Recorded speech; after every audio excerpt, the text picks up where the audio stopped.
mo mà dẹ̀ tún kí wa káàbọ̀ sínú ìròyìn tòní lágbolé aláyọ̀ lábala lérè fìtá àti mọ́ yọjú ni o ibo la gbà yọjú lójú fèrèsé ní UNIOSUN ni o ládùúgbò tí àwọn ọmọléèwé gbálẹ́gbálẹ̀ sí tó sì jẹ́ wípé àwọn gan-an pọ̀ jù ń bẹ̀ pẹ̀lú ìbínú tó ń ti ìkanra ló mú kí àwọn ọmọléèwé túyàyà jáde o tó sì ń gbèjà ara wọn lẹ́yìn ìṣẹ̀lẹ̀ láabi tó ṣẹlẹ̀ o àti ẹ̀kọ́kọ́ dúpẹ́ wípé kò mẹ́mi lọ o ṣùgbọ́n wọ́n ní wọ́n ṣe àwọn obìnrin báṣubàṣu àwọn obìnrin gangan náà tágẹ́ẹ̀tì mo láwọn wo ni wọ́n láṣọ ológun náà wọ̀ wá wọ́n ní gẹ́gẹ́ bí investigation ìyẹn ìwádìí fẹ́rẹ́ jogi tí wọ́n sì ṣe wọ́n ti parí ìwádìí o wọ́n láwọn kùrùntù ni o àwọn rìkúrútù sòṣẹ́ ìjáde níléeṣẹ́ ológun wọ́n ní ìṣẹ́kí ìpani ayọ̀ ló ń pààyàn lẹ́yìn ìgbà tán jáde tán ibi tí Google Map tó kọ́kọ́ darí wọn sí kánrè ṣe àṣemọ́ṣe náà ní ọ̀dọ̀ àwọn obìnrin hostel àwọn obìnrin ní yunifásitì ẹ jẹ́ á gbọ́ ní kọ̀ọ̀kan ìjèjì nǹkan fojú wọn hàn. I student of Osun State University.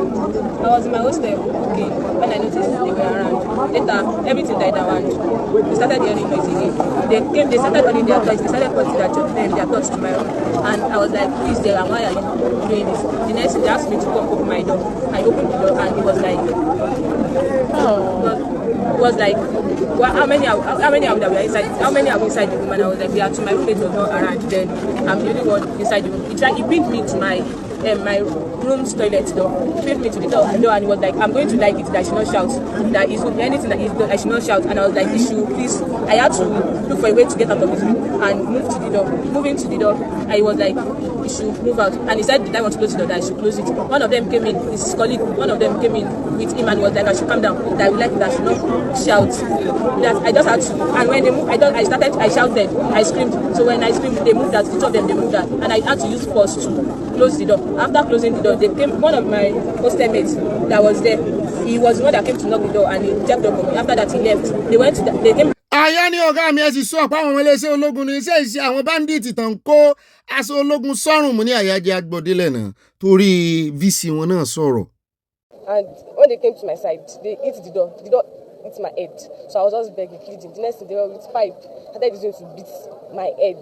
Yesterday, overnight, the majority of the students across several. This is a student area, as you can see. This is a student residential area. I'm calling on the president, His Excellency Bola Ahmed Tinubu, to come and look into this matter. I woke up early this morning at about 6, and I saw a barrage of messages informing me that the student area, privately owned hostels at Shasha, Okebale and Oshogbo, have been attacked or ravaged by some military recruits. And I've surveyed the hostels, and I have cried so much this morning when I saw what these military boys did to the female students and the male students, especially to the female students. And we are truly wounded. As a father, as a Nigerian, as a father, as a Nigerian, I would say you should continue this for your whole day. Let the state, I don't mean Osun State, I mean the federal government of Nigeria, know that the people we have recruited to protect us have turned around to become our enemy. The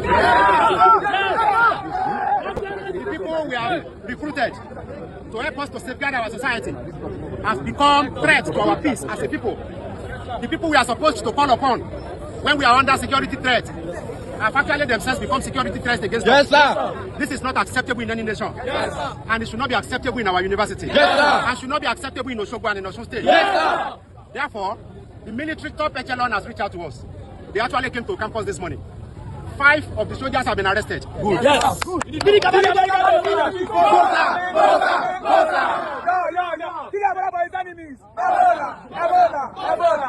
Five of them have been apprehended.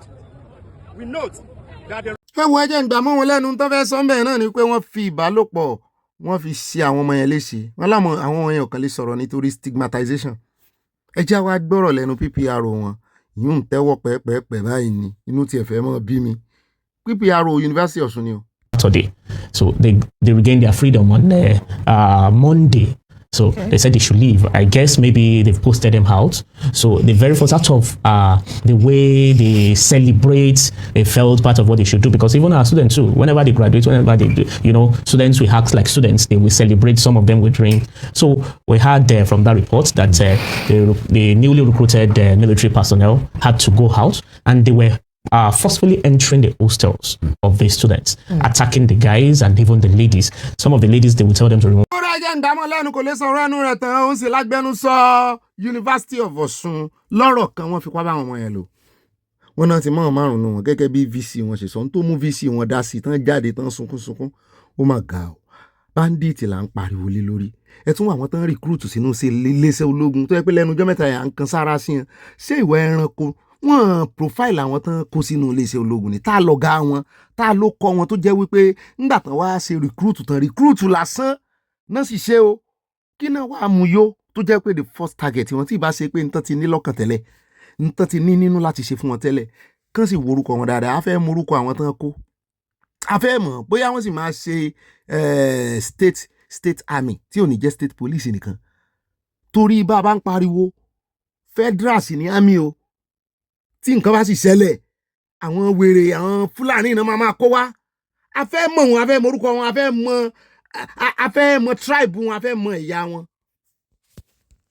Nítorí èmi ń fura o mò ń fura sí wọn wípé wọ́n ti gbin oró ìṣínú tipẹ́tipẹ́ ẹ jẹ́ mọ̀ wípé ní Benue tẹ́ ẹ bá mọ iye àwọn èèyàn tán pa ọmọ burúkú tó sọ̀rọ̀ ń jẹta tó sọ wípé wọ́n pa olórí àwọn magban ìyẹn àwọn kí ló kọ àwọn darandaran yìí kí lẹgbẹ́ wọn iná ẹgbẹ́ burúkú yìí ẹgbẹ́ mi etí àlà olórí wọn tán pa ní Benue tó sọ wípé ààrẹ olódòde àtàwọn mínísítà wọn náà bá pa ó dárúkọ minister of defence bàdà Christopher Musa páwọn tán bá pa nìyẹn àti Nuhu Ribadu ó ní ṣùgbọ́n wọn adélé gbọ́ o nítorí tírú nǹkan báyìí bá ṣẹlẹ̀ àwọn ò kì í wòran bó sọ lẹ́yìn ọdún 10 àwọn ó sì padà wà gbẹ̀san wọn ti bẹ̀rẹ̀ o tẹ́ ẹ bá mọ iye àwọn èèyàn tán pa mo ti ẹ̀gbẹ́ wọn níjọba náà ti approve airstrip kí ọkọ̀ bàálù àwọn ológun wọn lọ bẹ̀ straight nítorí pé wọ́n fẹ́ dá military base síbẹ̀ ká mọ̀ wò ó kí ní ìfalẹ̀ jù insecurity ò gbọ́dọ̀ falẹ̀ torí ẹ̀ ló ṣe mí ń kàyéfì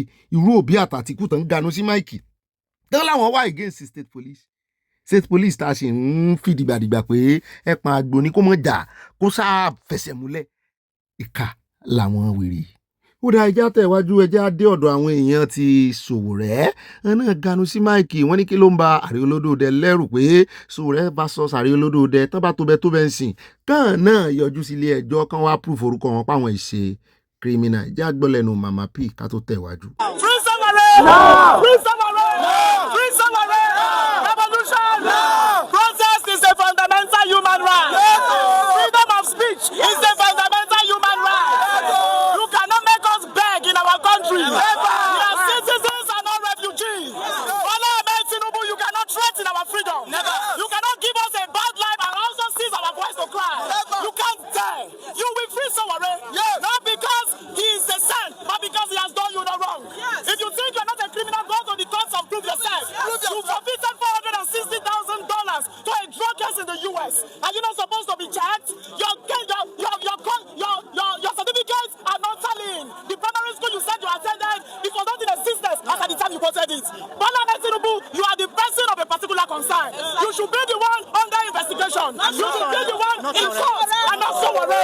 Bola Ahmed Tinubu, you are a beneficial of protest. You are one person who participated in protest and benefited from protest. But now, you are president and you want to steal our voice. Ó náà lẹ́gbẹ́ lẹ́nu Mama P lára àwọn ògbóǹtarìgì lẹ́yìn Sowore ni ó ní Ààrẹ Olódòdẹ ní CPC mo ní lẹ́nu rẹ̀ country of concern ó ní person of concern ó ní kán wá prove ara wọn mo lóun náà ní DSS ṣe ń represent wọn kí ló ń bá Sowore náà lẹ́rù tóun náà ò lè open case yẹ àti wípé kí ló tún fà àwọn ariwo ìṣẹ́bọ́n ti ní wọ́n gba béèlì Sowore 200 million mi ò tiẹ̀ fẹ́ mọ̀ bí tó ti rí torí ariwo táwọn èèyàn tó ń pa kiri nìyẹn pé ibo ló ti rí 200 million mo ní Sahara Reporters ń fẹ́ tiẹ̀ lówó òun náà ni ó wà àdífánú ròyìn tá ń lọ lónìí o nítorí lẹ́yìn ìgbà tí Trump tó ti fi Nàìjíríà sí kàtígórì country of particular concern àti ìlà ambassador ń gbà náà ṣùgbọ́n à ń gbé ambassador tí wọ́n gbé lọ sí Amẹ́ríkà USA à ń gbé wọn bọ̀ o ẹnu wọn láti gbọ́ wípé ó ṣeé ṣe kí ààrẹ Tinubu kan wá sí Amẹ́ríkà mú ní àti ń dúró tipẹ́ bẹ́ẹ̀ náà ni wọ́n ní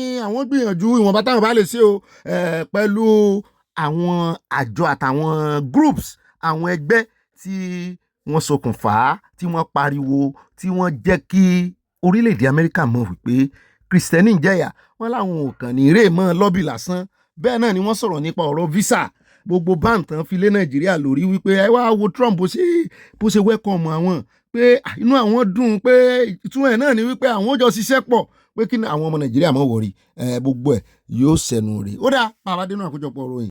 Àgbáyé àfẹ́ lójú dáadáa bẹ́ẹ̀ náà ni Peter Obi ń pariwo ló ń fẹ́ fún tó bó ti ẹ̀gbọ́n wọn ní INEC wọ́n ní wọ́n ti ṣí pọ́tà wọn lẹ̀ wọ́n sì ti gbà wọ́n láàyè láti upload gbogbo àwọn nominees wọn ṣùgbọ́n báyìí ariwo tí Obi ń pa náà ni wípé kí INEC kàn fi kíní result tí gbogbo àwọn táwọn jẹ́ candidate táwọn upload tí INEC approve gẹ́gẹ́ bí education kíní àwọn kan fi síta. Mo ní kí ló kàn bẹ́ẹ̀ Obi ó nítorí wọ́n ń pariwo òun pé wọ́n ní orúkọ mẹ́rin lòun lò òun sì fẹ́ mọ ẹni tó ń lo orúkọ mẹ́rin ẹni tó ní sabuké tí ò ní mo ní Obi yóò dá ẹjẹ́ àtẹ̀wájú àròjọ mùsùlùmí. I left my Akara business to come do this thing. Wọ́n say e no easy.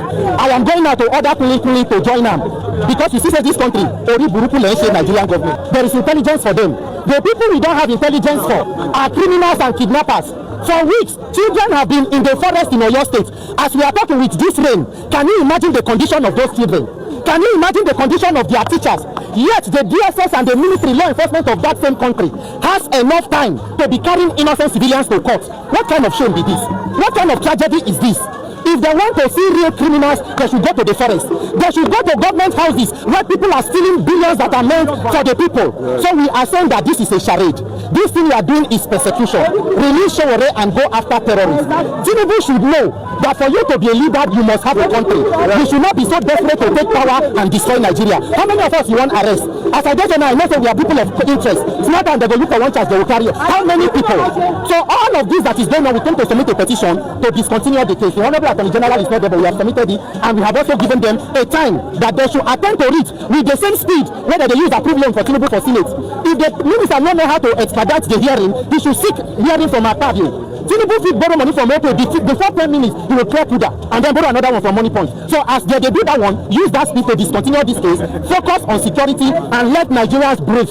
Ó mà ṣe ni láàánú o ọ̀rọ̀ tó sọ yẹn gangan èyí tó kàn mí ń bẹ̀ tó ká mi lára tó sì tún mú ọkàn mi gbọgbẹ́ ní tàwọn ọmọ tó wà nínú igbó yìí àtàwọn ọmọ àti tíṣà wọn ó mà ṣe ò mú ń wo òjò tó ń rọ̀ láti jẹta láti Ghana tí ń rọ̀ ní Nàìjíríà náà ẹ wo adúrú ẹ̀kún omi kó sàmọ́ wọ̀ lọ́nu igbó táwọn ọmọ ìwà torí mò ń fọkàn gbàdúrà fún wọn àwọn tó wà ń gbòòrò gan-an rèé o Ghana rèé o kì í ṣe Nàìjíríà o à ń bèlè tà sí àwọn tó wà nínú igbó láwọn ọmọ yìí. ẹ jọ̀ọ́ bó bàtẹ́ bá ń bọ́ lọ́hún sọ̀rọ̀ ẹ mọ̀ rántí àwọn ọmọ yìí o àtàwọn tán kó lọ o àtàwọn tíṣà wọn ṣùgbọ́n ẹ jẹ́ wá fún yín ní update lórí ti ẹ̀kún omi wọ́n ní omi sì ń wọ́ lọ o ó ń dínkù díẹ̀díẹ̀ náà ṣùgbọ́n gbogbo àwọn nǹkan tó gbé pátápátá wọn láwọn èèyàn wá rè dúró dè ní ẹnu bodè wọ́n rè dọ́dẹ̀dẹ̀ lórí bíríìjì kan ni wọ́n ti mọ̀ wípé pẹ̀lú level bó ṣe kún tó àwọn nǹkan tó bá gbé àwọn ọmọ fàǹkọ̀ọ̀kan èjèèjì àwọn èèyàn kó nǹkan gan o àkókò lè ṣàlàyé ṣọ́ọ̀bù tí omi ti gbé nǹkan jáde àmọ́ bí tó náà ń gbé lọ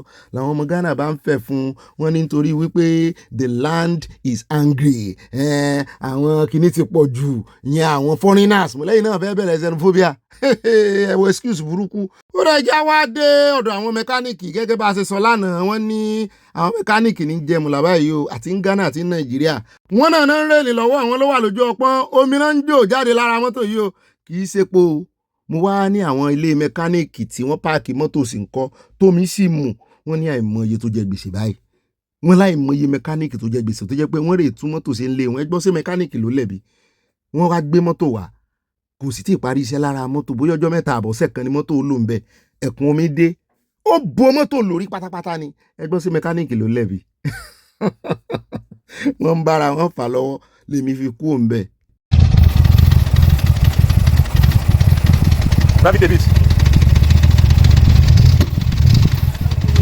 We can open this bridge, bro. Abuja go sweet now. Straight from Gbajabiamila to Jayo. La la la la la.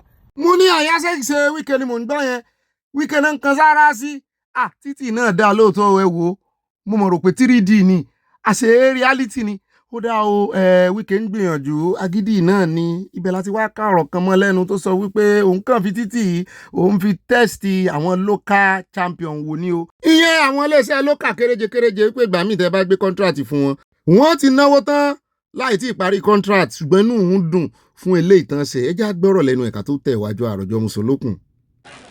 Let me commend the company.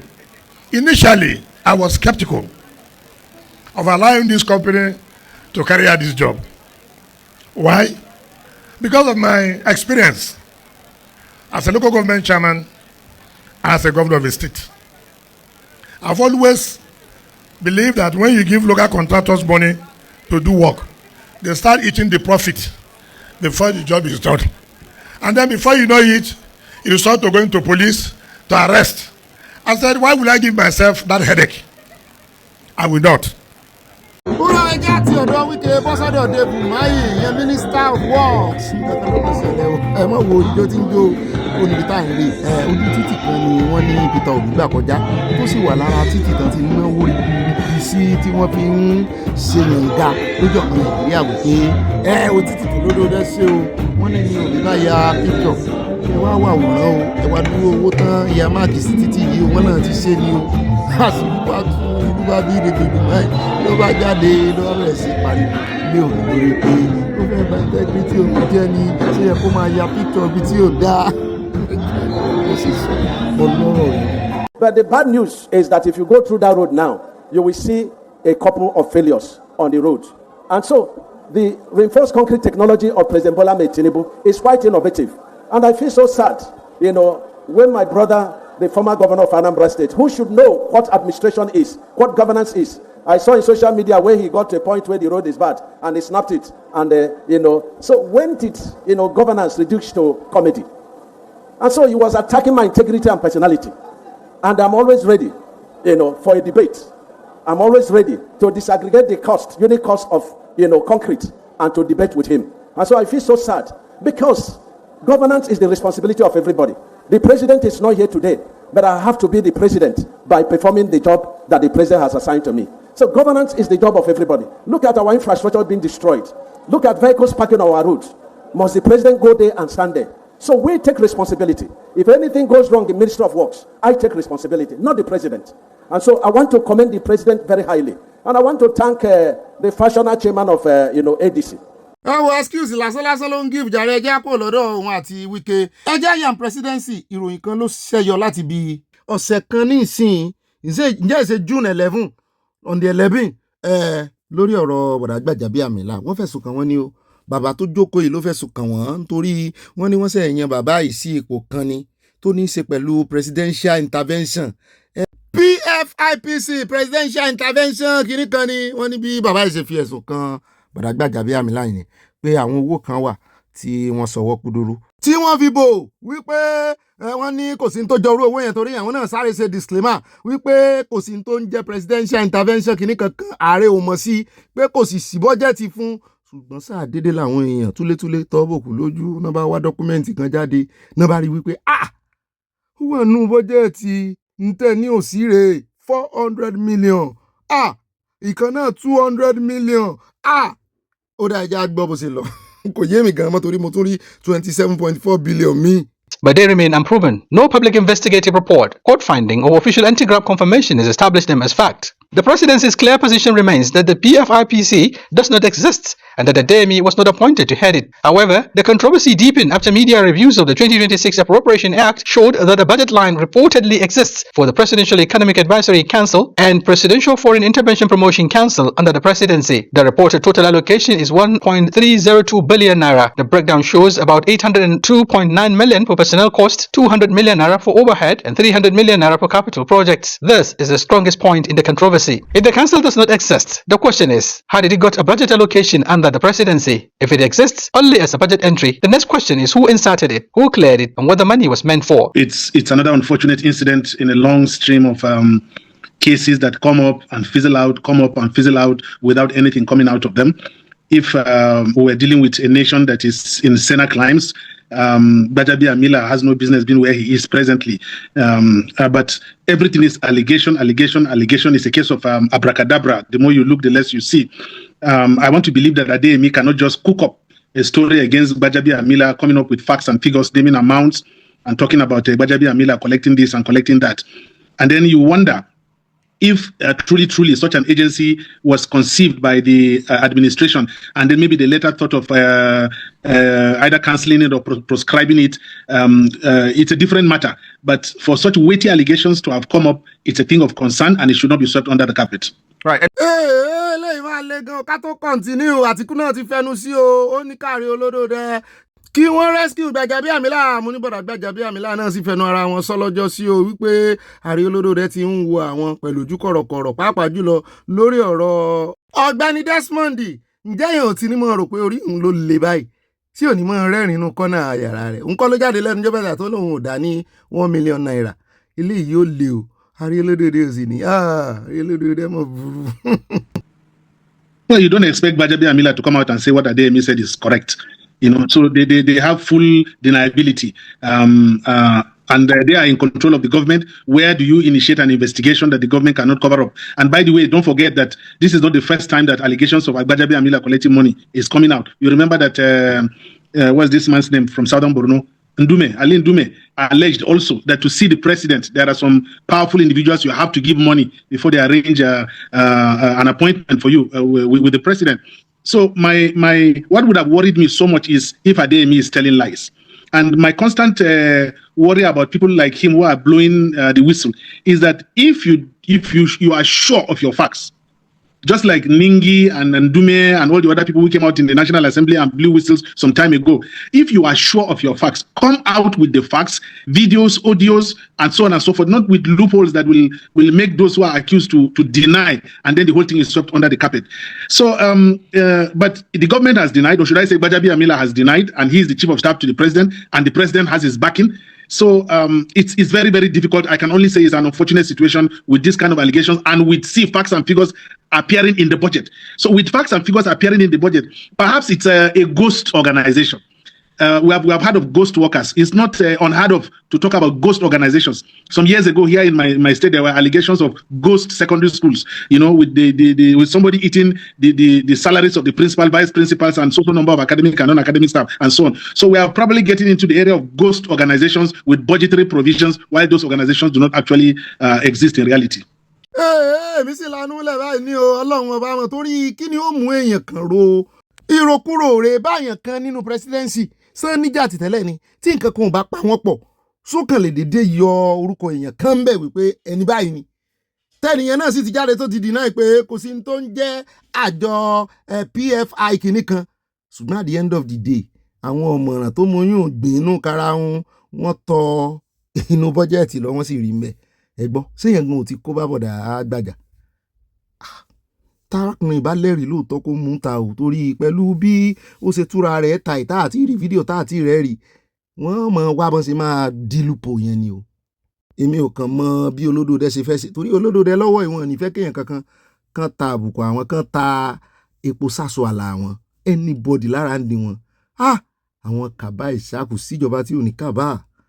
Or the presidency will come out and say anything, it will be in support of Gbajabiamila. And by the way, Ahmed, which National Assembly are you talking about?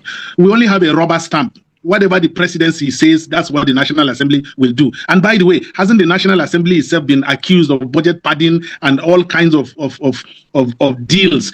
Even when bills have been passed, between the time bills are passed till the time they are gazetted, changes are made. What has come out of it? So we don't have a National Assembly. We have a semblance of a National Assembly, but we really do not have a National Assembly that will do checks and balances the way you're talking about.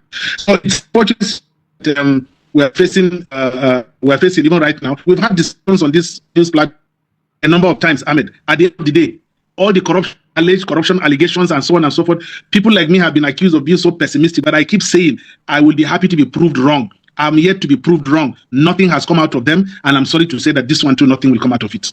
Ó mà ṣe o, ó sì tún mẹ́rù bà mí padà pé nothing will come out of it. Ó sò sú ọ̀rọ̀ wọn torí iṣẹ́ rí ọ̀pọ̀lọpọ̀ ọ̀gbà wọn mà sì rí ara wọn. Gbogbo àwọn tó yẹ kí wọ́n pè wọ́n sákèsì kan dún kùkù lajà mọ́ wọn kan pariwo mọ́ wọn tó bá yẹ pé lóòótọ́ ni ọ̀pọ̀lọpọ̀ àṣírí irú wọn náà tó jọ̀gá wọn ó wà lọ́wọ́ ẹni tán fẹ̀sùn kàn. Ẹ jẹ́ á kú òun bẹ́ẹ̀, mo ti bẹ Ọlọ́run wípé kó jọ kó má ṣe ní ọdún àṣírí nìkan mọ́ kó ṣe lọ́dún ẹ̀san. Ọlọ́run nìkan ló lè kẹ́san lára àwọn alágbára yìí. Very too quick crash.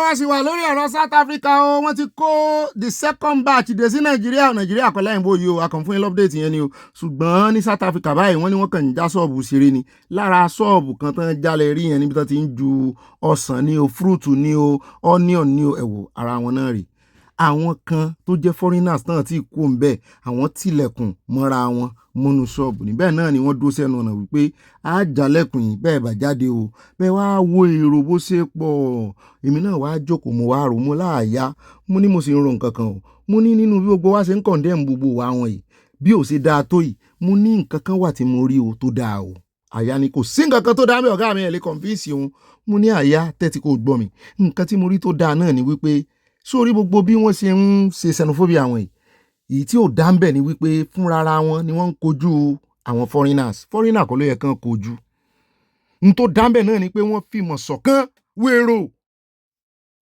gọ́ọ̀mẹ̀ntì wọn ló yẹ kán kojú gọ́ọ̀mẹ̀ntì wọn ló yẹ kán kojú èyí tí Amẹ́ríkà náà ṣe fún àwọn èèyàn náà ó rí lánàá ni ó rí nínú ìkànnú àwọn Catholic nun tán mú sọ́wọ́ táwọn àìsí mú ṣùgbọ́n tí ti Amẹ́ríkà fi yàtọ̀ náà ni wípé kì í ṣe àwọn aráàlú ló ń ṣe àwọn ICE immigration officers náà ń ṣe yẹn ṣùgbọ́n ẹ wá wo ohun táwọn aráàlú ń ṣe àwọn olórí wọn gangan ló yẹ kán kojú ṣùgbọ́n tí ìyá rẹ̀ ó bá bẹ̀rẹ̀ fún wọn pẹ̀lú tán ṣe fún àwọn foreigners oh my God wọ́n á wó mi lójú wọn ní romi ẹ yá tẹ̀ iwájú àròjọ mùsùlùkùn o bàbá kan la rí tó wà ní ìdùbúlẹ̀ àìsàn ó gbà lójú o àyà ò sì sún àpárá bàbá yìí ó yàwó àti ń gbàyàn lójú yìí àyà níbínú ni bàbá fi gbàyàn lójú ara rẹ̀ yá lẹ́yìn ìgbà tí first born rẹ̀ tó yẹ kó lọ kí lọ hospital kò béèrè bó ni bàbá ṣe ń ṣe wọ́n ní the first thing tí first born rẹ̀ béèrè rí ó tún rẹ́rìn náà ní wípé níbo ni bàbá kọ wíìlì òun sí ogún.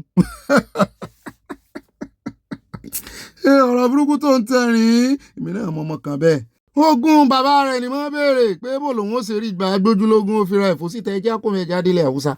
Kano gangan là ń lọ níbi tá a ti gbọ́ tán ní Kano State Government seals house after discovering massive underground structure in Mariri. Wọ́n ní wọ́n kàn fi ilé ìtàn kọ́ sókè wọ́n fi ṣe bójúbójú olóró ń bọ̀ ni wọ́n ní ẹ wá lọ wo ìsàlẹ̀ wọ́n lọ underground ni wọ́n ní ṣé ẹ rí gbogbo àwọn tí bá ti ń bá Iran ṣe kò sí ká ẹ mọ̀mọ́ ríru ẹ̀. The Kano State government has sealed a residential building in Walawa, Mariri, after authorities reportedly discovered an underground structure measuring about 20 by 40 feet, said to be larger than the house itself. Mo ní ẹtúnṣudé sàlẹ̀ kòkó ẹ wò pẹ̀kún ẹ òpin ọ̀dà rẹ̀ ibo ló dé ibo ló ń lọ àwọn wo náà ń gbẹ́lẹ̀ bọ́n ṣe máa ń ṣe ní Iran nìyẹn bọ́n ṣe máa ń ṣe ní Pakistan nìyẹn gbogbo ìjà Gaza ọmọ ogun Israel àti Lebanon abẹ́ẹ̀lẹ̀ náà wọ́n gbẹ́ tọ́nẹ̀ náà wọ́n gbẹ́ tán máa fi lọ wọlé sí Israel lára. abẹ́ inú rí ni kéèyàn tó ṣe abẹ́ẹ̀lẹ̀ báyìí kó tó lè gbẹ́ ilé odidi ilé ni o abẹ́ àbílé ológun ni àbí bẹ́ẹ̀ náà fẹ́ mú ẹ bá a ṣe wádìí dáadáa ó lè jẹ́ kan lára àwọn olórí àwọn agbésùnmọ̀mí tí ń dà wọ́n láàmú ń bẹ̀rù lòun náà fẹ́ ṣe underground síbẹ̀ èmi kàn ń ronú mi ní bẹ́ẹ̀ ló ṣe rí o ṣùgbọ́n ẹ wo abẹ́ẹ̀lẹ̀ ẹ wo gbọ́ abẹ́ẹ̀lẹ̀ lẹ̀ ń wò yìí o ilé ìlágbára o ẹ jẹ́ àkó ń bẹ́ ẹ já tẹ̀ iwájú gbogbo ohun tí wọ́n bá rí ń bẹ̀ ẹ á mọ̀ jẹ̀yìn labọ̀ ẹ jẹ́ wá sáré dé ọ̀dọ̀ àwọn àfáà yìí mo tún gbọ́ nǹkan kan lẹ́nu wọn ǹjẹ́ ìṣe Pàṣọ ni mò ń wò yìí tó ń bi wọ́n pé ẹ lórin ò dáa ìlú ò dáa èyí tóun wá ń kọ́ tóun sì máa ń fọdọọdún lọ Mẹ́kà ṣé gbogbo làálà àwọn wà já sásán ni òun ò ní lẹ́sìn àbọ̀ wọn wà forin ilẹ̀ orin tó fi mọ̀ ohun tó fi dá mọ̀ tóun ti sorí ire ń bẹ̀ sọ́lá nǹkan ló ṣẹ̀dá orin ni àtàwọn áńgẹ́lì ti ń kọrin kí ló dé tẹ́ ẹ ṣe ní kàn mọ́ kọrin ṣé bẹ́ẹ̀ bá ní kí gbogbo èèyàn mọ́ kọrin gbogbo àwọn táwọn wá ti lóko táwọn ti ní burújì táwọn ti lógo nídìí orin ṣé kàn forin ilẹ̀ ni àbí Islam ní kàn fi ilẹ̀ ikọ́ làwọn ò mọ àwọn ò lè mú méjèèjì bírú Pàṣọ bá ṣẹ̀ wá forin ilẹ̀ torí wípé ẹ̀sìn rẹ̀ lórin ò dáa ibo ló kò gbọ́ wá sí yẹn rí lágbà tó ti ń ṣẹ̀sìn tẹ́lẹ̀ bó bá ń gbọ́ kí ló dé tó náà kọ́ ti ikún àtàwọn olórin yòókù kí ló dé tán kọ́ ti ikún. ẹ jọ ṣe orin tí mò ń kọ yìí ó lérè lọ́dọ̀ Ọlọ́run àbẹ́ṣẹ̀ ni. alikina kéèyàn máa gbọ́ music èèyàn wọ̀ náà ó ń gbọ́ fuji hip hop àpàlà musical instruments jìtá piano àti gbogbo àwọn gángan tí wọ́n fi ń kọrin ọ̀wọ́ wa ń gbọ́ sétí ẹ̀ èèyàn wọ̀ náà kó tó wà jẹ́nà ọlọ́wọ́n bá ní wa minan nasi ń bẹ nínú àwọn èèyàn man yashtari lahwal hadith. ó mà ṣe o gbogbo ẹ̀yin olórin Islam àtọ́ní fújì àti gbogbo ẹni tí bá ń kọrin tó jẹ́ ẹlẹ́sìn Islam wọ́n ní ẹ̀rí mú kan nu méjèèjì ẹ forin ilẹ̀ wa àfẹ́ rí yín di orin mọ́ o kò jù bá náà lọ ẹ lọ di ẹ̀sìn yín mú ẹ forin ilẹ̀ o pé mọ́ dárúkọ wọn ni kí wọ́n kọrin máa fẹ́ gbórin lẹ́nu wọn mọ́ àwa ó kọrin bí n ti a o ẹ jẹ́ àtẹ̀ iwájú àròjọ musolókun ẹ jẹ́ àyà lọ́dọ̀ evangelist Ezekiel bọ́dà wa ikọ̀ wọn láwọn ò ní mẹ́nu kó lórí ọ̀rọ̀ yìí àfi tó títọ́ bá yọ òtítọ́ ti wá farahàn báyìí yóò nítorí iléeṣẹ́ Arise TV tó gbé ìròyìn yẹn tẹ́lẹ̀ wípé kìrìsìtẹ́nì náà ló ń kó bọ̀ fún àwọn tó jíyàn gbé lórí ire àwọn náà ti wá jáde padà báyìí bó ti ẹ̀ jẹ́ wípé wọn sọ sọ́rí iléeṣẹ́ Arise TV wọn sọ sọ́rí wọ́n ti wá jáde padà pé àwọn ọlọ́pàá ti deny ẹ̀ o wọ́n ti níròyìn fò gan-an ni o ẹ̀yin ẹ̀ ṣe sọ pé ẹ sọ́rí o bẹ́yìn náà gbé. The Oyo State Police Command is pushing back, categorically denying viral reports claiming that a pastor was arrested for supplying arms and ammunition to the terrorists behind the Orire school abductions. The command described the reports as entirely false, misleading, and unfounded, warning that misinformation could actively undermine ongoing rescue operations. Now, today marks 40 days since the abduction of over... ẹ wá wulẹ̀ sọ story fún wa mọ́ à ń retí kẹ́ apologize nítorí ẹ̀yin náà gbé. In fact ìròyìn làwọn alákatakítí yẹn ń pín kiri wọ́n ti wá sòkodo rọrọ̀ fún yín nísìn ẹ wàá lè ní o ẹ̀yin náà ẹ apologize ẹ wá ń fún alábọ̀ pé àwọn ọlọ́pàá ti ní kò rí bẹ́ẹ̀ o ẹ̀yin tẹ́ ẹ ti kọ́kọ́ gbé ẹ̀ ṣèwádìí ni. Odidi iléeṣẹ́ Arise ó dáa wọ́n dá ẹjẹ́ àyà ńlẹ́sẹ̀ ológun ẹjẹ́ agbẹ́kùndùsì fún àwọn operation adinkai wọ́n ń ṣe gúdúgúdú méje yàyà mẹ́fà bí ẹni wípé wọ́n ń gbọ́rọ̀ àyà tó ti ń tẹnumọ́ láti bí ìjẹta àbí ó tiẹ̀ ti jù bẹ́ẹ̀ lọ wípé tán bá fẹ́ tètè mú àwọn agbésùmọ̀mí àwọn tí ń deliver epo tán distribute epo tán supply epo fún wọn pé kán kọ́kọ́ lọ dí ọ̀nà yẹn mú àrò wípé wọ́n gbọ́rọ̀ àyà àbá náà mọ́ wo fídíò wa àwọn náà ti wá ń gbègbèsẹ̀ báyìí o 675 litres ibi kékeré náà ti bẹ̀rẹ̀ mo ní yóò jù báyìí lọ wọ́n ní kàn bẹ̀rẹ̀ bí iná odidi 675 litres wọ́n ní 27 jerrycans ni wọ́n fi ń gbé epo lọ bá wọn àdán lọ́nà ibo lẹ̀ ń gbé epo lọ́nu gbó ó wá di wò mí ń wò ọ́ wọn lè sọ nǹkan kan ṣé àwọn gálà àwọn erinmi àbí antelope àbí kìnìún lè fẹ́ lọ supply epo àbáwọn ìwìn inú gbó lè fẹ́ lọ supply epo fún wọ́n sá ti jẹ́wọ́ o mo ní ẹ jẹ́ kán mú yín débẹ̀ o ẹ gba fóònù lọ́wọ́ wọn kẹ́ ẹ ní kán díbọ́n bí ẹni wípé wọ́n ń gbépo bọ̀ kẹ́ àtàwọn tí ń gbépo lọ èyí tẹ́ ẹ bá mú débẹ̀ tó líìdì yín débẹ̀ mọ́jú ó padà wálé o ẹ rán wọn lọ́rùn àrèmọ́bọ̀. ó rẹ̀ jáfẹ́lẹ́ ìkárẹ̀ gbogbo abala lérèfé lé arákùnrin tẹ́ ń wò yìí ìkan lára òṣìṣẹ́ INEC ní Niger State ọwọ́ àwọn bandits bá a wọ́n ló ti lo oṣù 9 wọ́n ń béèrè fún owó ransom wọ́n náà ti san 40 million naira mo ní kí ló tún wá ń dúró ṣe ń bẹ̀ wọ́n náà sì ní ìdí 300 million nígbà tó ti gbọ́ pé òṣìṣẹ́ INEC ni wọ́n ní yóò ká olódòdó lára mo ní bàbá Ahmed tó ní wọ́n mú kọ́sí ìhun lọ́jọ́ sí gan tó ń ṣiṣẹ́ nu Aso Rock nígbà náà mo ní kòkó olódòdó lára ẹ kàn fìyà jẹra yín èèyàn ti lóṣù 9 ẹ rí pé ìkà làwọn èèyàn yín ṣé bí ẹnu bàbá Ahmed ẹnu Dr. Yusuf àtàwọn irú wọn láti gbọ́ tán láwọn ọmọ àwọn fámìlì wọn àwọn ọmọ ibi tán ń gbé àwọn ọmọ mọ̀mọ́ wọn àwọn bàbá wọn lè yẹ rè kígbe lé àwọn bàbá wọn lórí tàbí kẹ́yìn náà rí ìgbé ìkànnú àwọn ọmọ wọn bẹ̀ ìkan ojú kan lọ àbí kẹ́ ẹ gbé ìyá wọn tán bá fa àwọn èèyàn yín lẹ̀ ẹ̀yin náà ó fìyà wọn lẹ̀.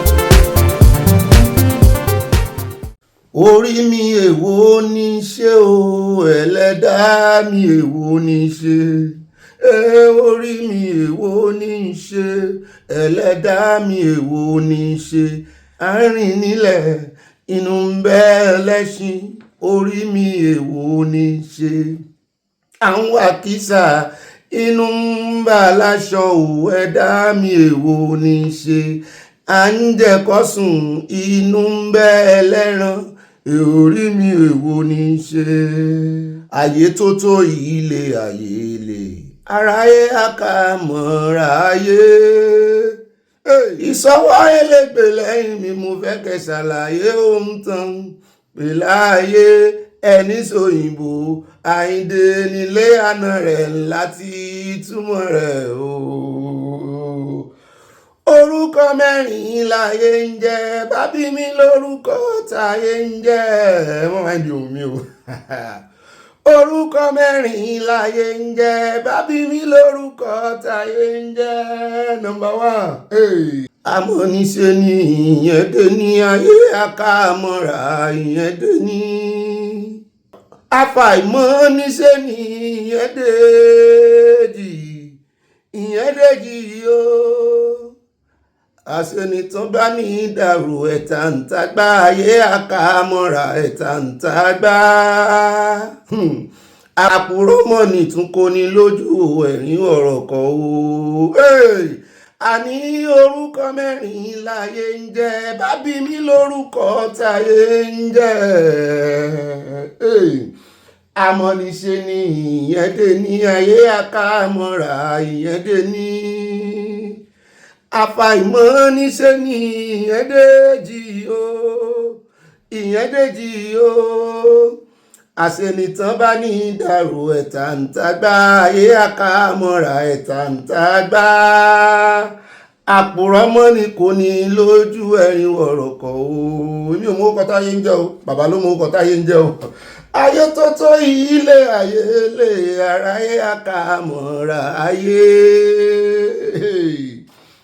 ìsọwọ́ elégbè lẹ́yìn mi mo fẹ́ kẹ́ ṣàlàyé ohun tán pè láyé ìsọwọ́ elégbè lẹ́yìn mi mo fẹ́ kẹ́ ṣàlàyé ohun tán pè láyé ẹni sòyìnbó Àyìndé nílé àná rẹ̀ láti túmọ̀ rẹ̀ o ẹ̀ àdá bàbá ló ń pè ẹ̀yin lẹ́sẹ̀ ìbò nílé àná yìí náà ní kẹ́ túmọ̀ ẹ̀ bàbá wa dáhùn wípé orúkọ mẹ́rin láyé ń jẹ́ bábí mi lórúkọ táyé ń jẹ́ ẹ mọ́ máa ń jẹ ohun mi o báyé ṣe rí inú èmi ò mú orúkọ táyé ń jẹ́ o àwọn kan lójú bẹ́ẹ̀ lọ àwọn kan ní bí bàbá ṣe sọ náà ló ṣe rí ṣùgbọ́n bàbá ń fi orin dá wa lára ya ni àwa làwa ń kẹ́kọ̀ọ́ nínú orin wọn lóòótọ́ bàbá kú àwa làwa ń kẹ́kọ̀ọ́ nínú orin wọn àwọn náà kọrin o èmi ò mú orúkọ táyé ń jẹ́ o ayé mo sídìí ayé mo gbé fìlà o gbogbo orúkọ tí bàbá pè ṣe bẹ́ẹ̀ náà ni àwa fi ń kẹ́kọ̀ọ́ gẹ́gẹ́ bí mo ṣe sọ ni bàbá kú ní o torí iná kú ó fẹ́ rú bojú ọ̀gẹ̀dẹ̀ kú ọfọmọ ẹ̀rọ kò wọ́n sì ní bá òkú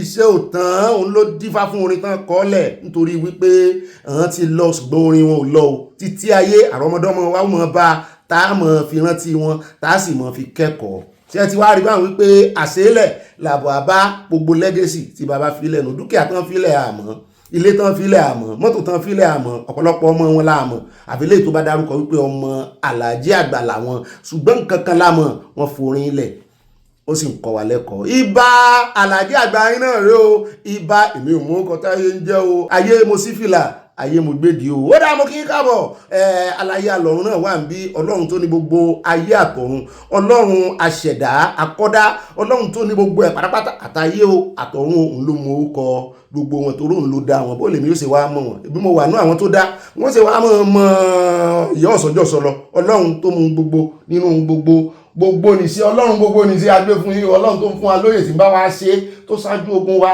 tí ń kẹ́yìn ogun wa lálọ́ àtàbọ̀ ọlọ́run ẹ ṣé ẹ̀yin ọlọ́run lógo ògo ìbádá gbogbo ọpẹ́ padà sọ́dọ̀ ọlọ́run náà rí ìbá fayọ̀ pọ́ọ̀tì ẹ̀ ọpẹ́ làwa mọ̀ dá lórí ìkànnì yìí o a kú oṣù tuntun o mo kí yín káàbọ̀ sínú oṣù tuntun oṣù kejere the perfect month yóò perfect fún wa ní gbogbo ọ̀nà ní láti ọlọ́run Èdùmàrè gbogbo ibi tó ti mẹ́hẹ ibi tó ti yẹ̀lẹ̀ gbogbo tó ti yẹ̀gẹ̀rẹ̀ ọlọ́run ó bá wa tuntun yóò bá wa gbèrò torí ọlọ́run gangan ni abiyamọ abọ̀jà gbọ́rọ̀gbọ́rọ̀ apọnmọ mọ́wẹ̀yìn ó náà ni igbá tá a fi lé lọ́wọ́ kì í fọ́ àwo tá a bá fi lé lọ́wọ́ kì í fàyà ẹ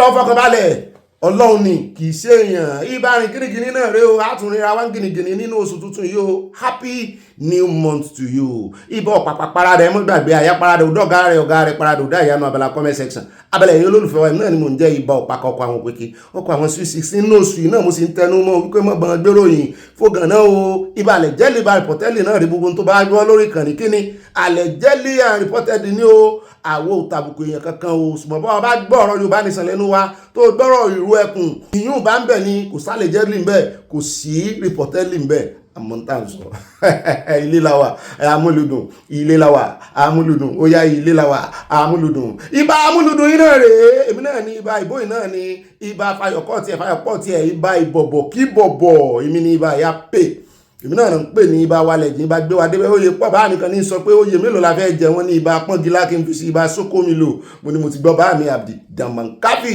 ibà ọkọ̀ ilẹ̀ àtẹ̀mọ̀ ọkọ̀ Miriam Soprano ọkọ̀ yín kan sọlá ibà adáwùgbọ́pẹ́ padà sọ́dọ̀ náà ibà kéde fódò àlẹ́sàn fún Yorùbá Nation káfàtà ẹ má bínú èní ọjọ́ ọdún ní oṣù tuntun pé mò ń fàágùn yẹn ẹ má bínú ilé la bá ó dá alákọ̀ọ́kọ́ náà àkórí ìròyìn wa tó ní ibi tá a ti bẹ̀rẹ̀ ẹ jẹ́ á bẹ̀rẹ̀ látọ̀dọ̀ Ààrẹ Olódòde à ń gbọ́ ìrìn à ń gbọ́ ṣé rúmọ̀ ní ẹ bá wa confirm ẹ ní presidency wọ́n ní Ààrẹ Olódòde máa tó lọ sí Amẹ́ríkà mo ní ó ga ọ Amẹ́ríkà ṣe wá di ìwọ̀ báyìí ó ṣe wá di ilẹ̀ àìwọ̀ kí ló dé ẹ tètè lọ afẹ́rí yín pẹ̀lú Trump kẹjọ fẹ̀gbẹ́kẹ̀gbẹ́ àbí kí Trump náà wá bí kí ló dé dandan ni kí Ààrẹ Olódòde lọ Amẹ́ríkà ni kí Trump náà wá bí kan ó sí ẹ̀ níbo ń lọ bòmí kí ló dé Nàìjíríà wà nú àwọn alágbára yìí àwọn aláwọ̀ yìí ara wa ó dá owó àwọn lọ́wọ́n ní lọ àgbọ̀ lẹ́nu ambassador tó ti bẹ̀rẹ̀ iṣẹ́ àyà rẹ̀ ti bẹ́lẹ̀ ó ti bẹ́ ṣeré ó ti bẹ́ ṣiṣẹ́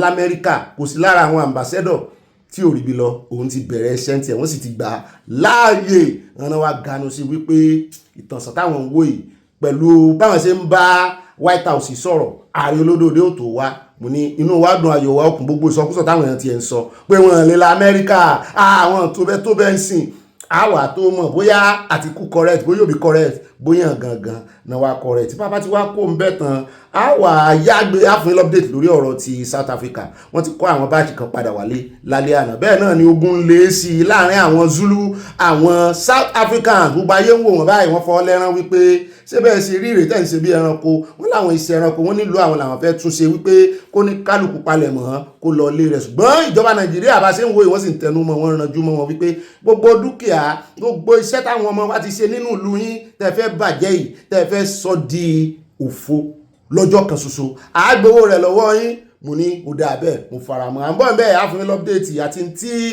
àwọn èèyàn ń sọ nípa ọ̀rọ̀ South Africa wípé ọ̀sán kan òru kan náà máa kàn dédé jí tán máa realize wípé àwọn sì bá ńlá mistake kò sì ní ṣàtúnṣe mọ́ mo ní bẹ́ẹ̀ ni èmi náà rò bẹ́ẹ̀.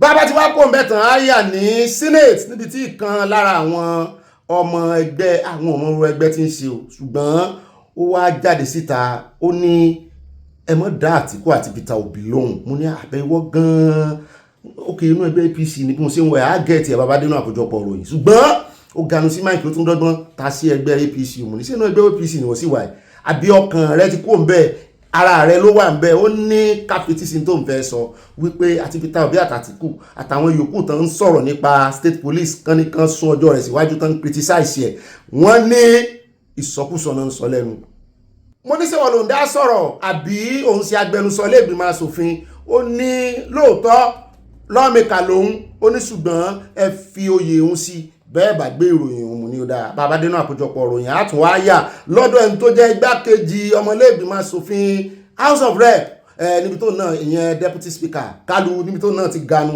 sí Mikey Benjamin ló kọ́ rẹ̀ no governor should complain about funding state police òun ò máa yọ táwọn èèyàn ń pa wípé ìbọn náà ti fẹ́ rówó lẹ́yìn tó jẹ́ pé lábẹ́ ìṣèjọba Buhari àti àwọn tó ti ṣèjọba sẹ́yìn èlò lẹ́ ń gbà pé àìmọ́ láàrin àwọn gbọ́lẹ́nu àwọn tó ti ṣe gómìnà rí tó ń sọ sáwọn létí wípé táìmù yìí làwọn ò bá ṣe gómìnà o èyí táwọn ṣe yẹn bí ìgbà tí àwọn kan rèé ṣiṣẹ́ fúnníṣẹ́ ni o pé iye owó tí àwọn gómìnà ń gbà lábẹ́ ìṣèjọba Olódòde ní ìsìn ó kọjá kéré mi o wọ́n ní kílẹ̀ wá ń sọ excuse wo lẹ̀ ń wá wọ́n ní àbẹ̀tẹ́lẹ̀ wo lẹ̀ ń ṣe lórí wípé ibo náà ti fẹ́ rówó ṣe state governor ti pa àwọn ti pín wọ́n rówó ṣe èyí tí ò bá rówó ṣe nù wọn tí ẹ bá nù à ń bọ̀ ń bẹ́ẹ̀ lónìí náà ni kò ní dọ́là bẹ́ẹ̀ náà ni bàbá ti wá kó ń bẹ́ tàn á wà yà ní ọ̀dọ̀ federal government Ministry of Education là ń lọ níbi tí minister tó ti ganu sí máìkì wípé ọ̀rọ̀ ti wá pèsè jẹ́ ọ̀rọ̀ dihun ó ti sú àwọn o pé àwọn fẹ́ scrap GSS àti SS pé kò ní sí separation mọ́ àwọn fẹ́ scrap GSS and SS separation kìí ṣe pé kò ní sí GSS mọ́ o kìí ṣe pé kò ní sí SS mọ́ ṣùgbọ́n tó làwọn ọdún mẹ́ta ní GSS ọdún mẹ́ta yòókù ní múlẹ̀ ti sọ ti pẹ́ wọ́n náà sí testron náà ni wọ́n ní ṣùgbọ́n báyìí ó ti dójú ẹ̀ nítorí wípé látìgbà táwọn ti sọ 20 million ọmọléèwé ló ti drop out mo ní larger percentage wọn ilẹ̀ haúsá ni ó jẹ́ àwọn ọmọ àlùmọ̀jẹ́rì kò gbọ́dọ̀ jẹ́lẹ̀ Yorùbá àwọn ọmọ Yorùbá ń lọ school bọ́n bá rí ilé ẹ̀kọ́ àdáni lọ tówó rẹ̀ wọ́n ń lọ government school wọ́n ní bẹ́ẹ̀ ni ibo àwọn wo ló pọ̀ jù náà drop out àmọ́ wọn drop out nínú ìran Nàìjíríà àmọ́ wọn dáadáa àwọn Fúlàní àwọn Haúsá àmọ́ bẹ́ẹ̀ wọ́n ṣe àtótónu fún àwọn gbé wa débẹ̀ sí. bẹ́ẹ̀ náà ni bàbá kò mẹ́ta ayà lọ́dọ̀ àjọ WhatsApp wọ́n ní ọ́pdẹ́tì tuntun ti ń bọ̀ o bó bá dé kó mọ̀ báyìí lábàdí o wípé WhatsApp gbé ètò tuntun jáde pẹ̀lú lílo orúkọ fáwọn oníbàárà dípò nọ́mbà ìbáraẹnisọ̀rọ̀ pé ó kan lẹ́mọ̀ rí báyìí yóò mú ní àmbọ̀ bẹ́ẹ̀ ṣé wọ́n fẹ́ mọ̀ sóò nọ́mbà mọ́kànún àbí ibo ló ṣe jẹ́ wọ́n ní àwọn ó ṣe àlàyé rẹ̀ fún wa bá a bá dénú àkójọpọ̀ ròyìn bẹ́ẹ̀ náà ni bàbá tí wá kó ń bẹ́tàn áyà lọ́dọ̀ àwọn oil marketer o wọ́n ní kò tí àwọn lọ́rùn kò bá wọn lára mu gbogbo calculation tẹ̀ ń ṣe àwọn owó yìí o nǹkan yín mú sí yín ní o 800 and something nìkan wàá mọ̀ ta epo kò jọ kò possible àwọn ò bà nǹkan jẹ́ àwọn ò da nǹkan rú marketer reject fuel pricing curbs threatening shutdown páwọn shutdown mọ́níta mọ̀ yìí àní Dangote ó ṣe ẹ má halẹ̀ mọ́ Káyọ̀dé ọmọ Nàìjíríà bóyá wọ́n wà shutdown bóyá wọ́n ní shutdown bóyá ìwúlò wọ́n sì wà ní economy àjọmọ̀ lónìí náà ni kò ní dọ̀la.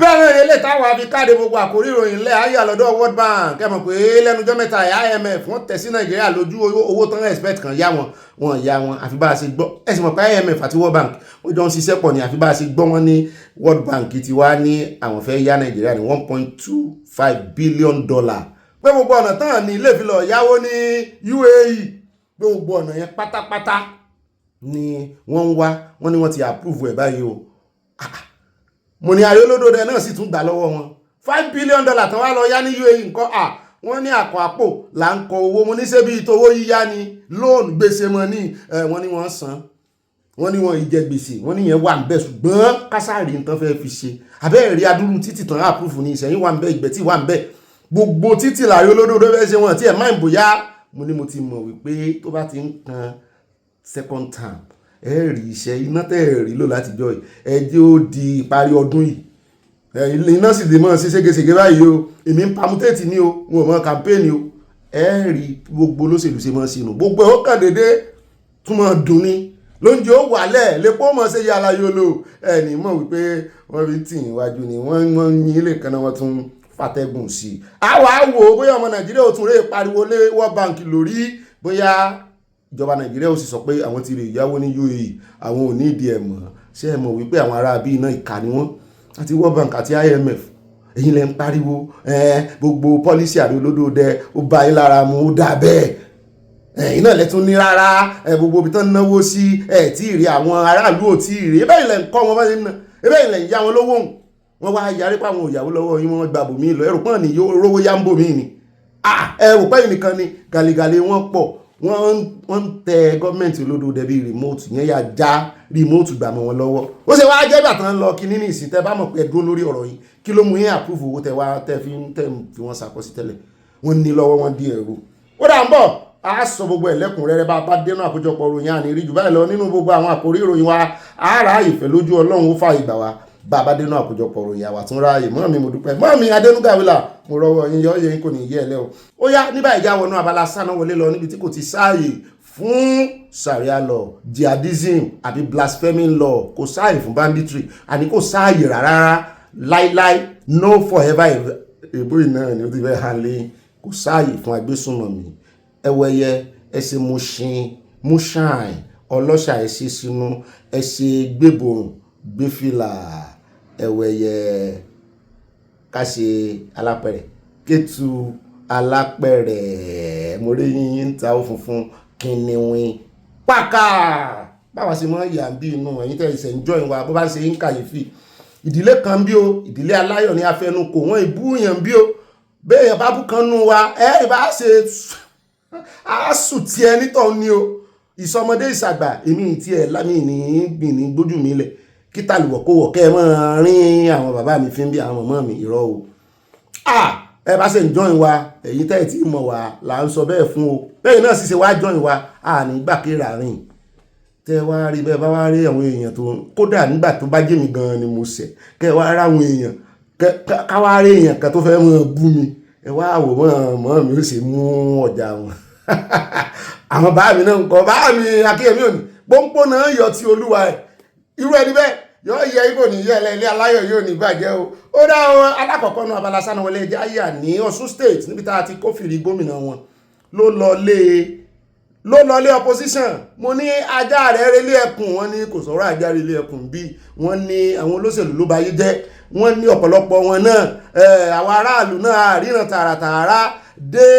bọ́n ṣe ń bára wọn ṣe pé wọ́n mọ bára wọn ṣe ní ìdàkọ́ńkọ́ pé léyìí kámẹ́rà kan wà ń bẹ̀ ni mo ní national secretary gbogbo APC káfàtàmọ̀lélẹ́yìí kí wàá ní àkọ́dúró ṣe ń bẹ̀ pẹ̀lú gbogbo rògbòdìyàn sẹ́yìn ni mo fojú wò wípé ó ń gbàbọ̀dé fáwọn nínú ẹgbẹ́ APC wọ́n ní ńgbà tí Adeleke Oníjó wọ́n ní ńgbà tí gómìnà Oníjó náà lọ sí ọ̀dọ̀ Ààrẹ Olódòdẹ tán gbọ̀n lálejò ń bẹ̀ wọn àtẹ̀gbọ́n rẹ̀ bàbá Davido wípé wọn ṣe máa fojú kọ̀rọ̀kọ̀rọ̀ wo Ààrẹ Olódòdẹ pé wọ́n ti gbàbọ̀dé ṣùgbọ́n nígbà náà àwọn ọ̀rọ̀ kan jẹyọ tán sọ wípé wọ́n fẹ́ bá Adeleke ṣe pọ̀ ní o wípé òun gangan ni ó wà lọ́kàn Ààrẹ Olódòdẹ nítorí òun ló wà ní gọ́ọ̀mẹ̀ntì yóò rò owó náà dáadáa ṣùgbọ́n ọ̀rọ̀ rí bẹ́ẹ̀ wọ́n ní kandidate tí wọ́n ná ẹgbẹ́ APC àwọn ọmọ ẹgbẹ́ APC náà ti wá ń pariwo gbé kí ló dé tẹ́ gbà lálejò mo ní politics kì í ṣe politics bó bá pa bó bá bù lẹ́sẹ̀ ẹ̀já o díẹ̀ nù ẹ̀ torí mọ́mọ́ national secretary wọn ló kú tán rè mọ́ kẹ́dùn. ṣe ẹ ṣàjẹ́ ìbéèrè tí ó bí mama because it's a celebration of life àdúrà tá a gbà pé pẹ̀lú gbogbo alágbàtà ṣe yìí láti ẹ̀sùn mọ́ 80-90 pé mama ní 90 ó ti pẹ̀ kò sí bí màmá èèyàn kò bá jẹ́ 150 ìyá ṣe pé sọ náà ni but àdúgbò lọ́wọ́ náà pé she has left a good legacy and all that but I feel pé Ẹ̀sàjẹ́ is a very important son of Ọ̀ṣun not only pé lórí afẹ́fẹ́ ní májíkì òye kì í wá síbí kì í wá kí pé mo bẹ̀rẹ̀ tí mama àsìpàtà no matter bí mama ṣe dàgbà tó mama tí mama náà jẹ́ but mama has done very well she has left a good legacy mo ṣe ni pé I will come here today to your residence that's why I be pé ẹkú tí mama and that is why that I believe pé politics ọ̀tọ̀ politics is just a platform after I've been in APC before my dear brother was in APC but that's another day for that history but once you are elected as a governor you are a governor for all and you are a very important personality in this Osun state. That's why I said I must come over here and see you in person and hug you and say don't worry I will see your big brother you know God will console you God will console you and we will be with you during the time period no matter what because we was in the midst of it and that's why I'm here to pay you that God will never visit you know may Allah continue to be with you. Amen. Sorry, Excellency, the governor of Osun State, distinguished Senator Tinubu and I think it is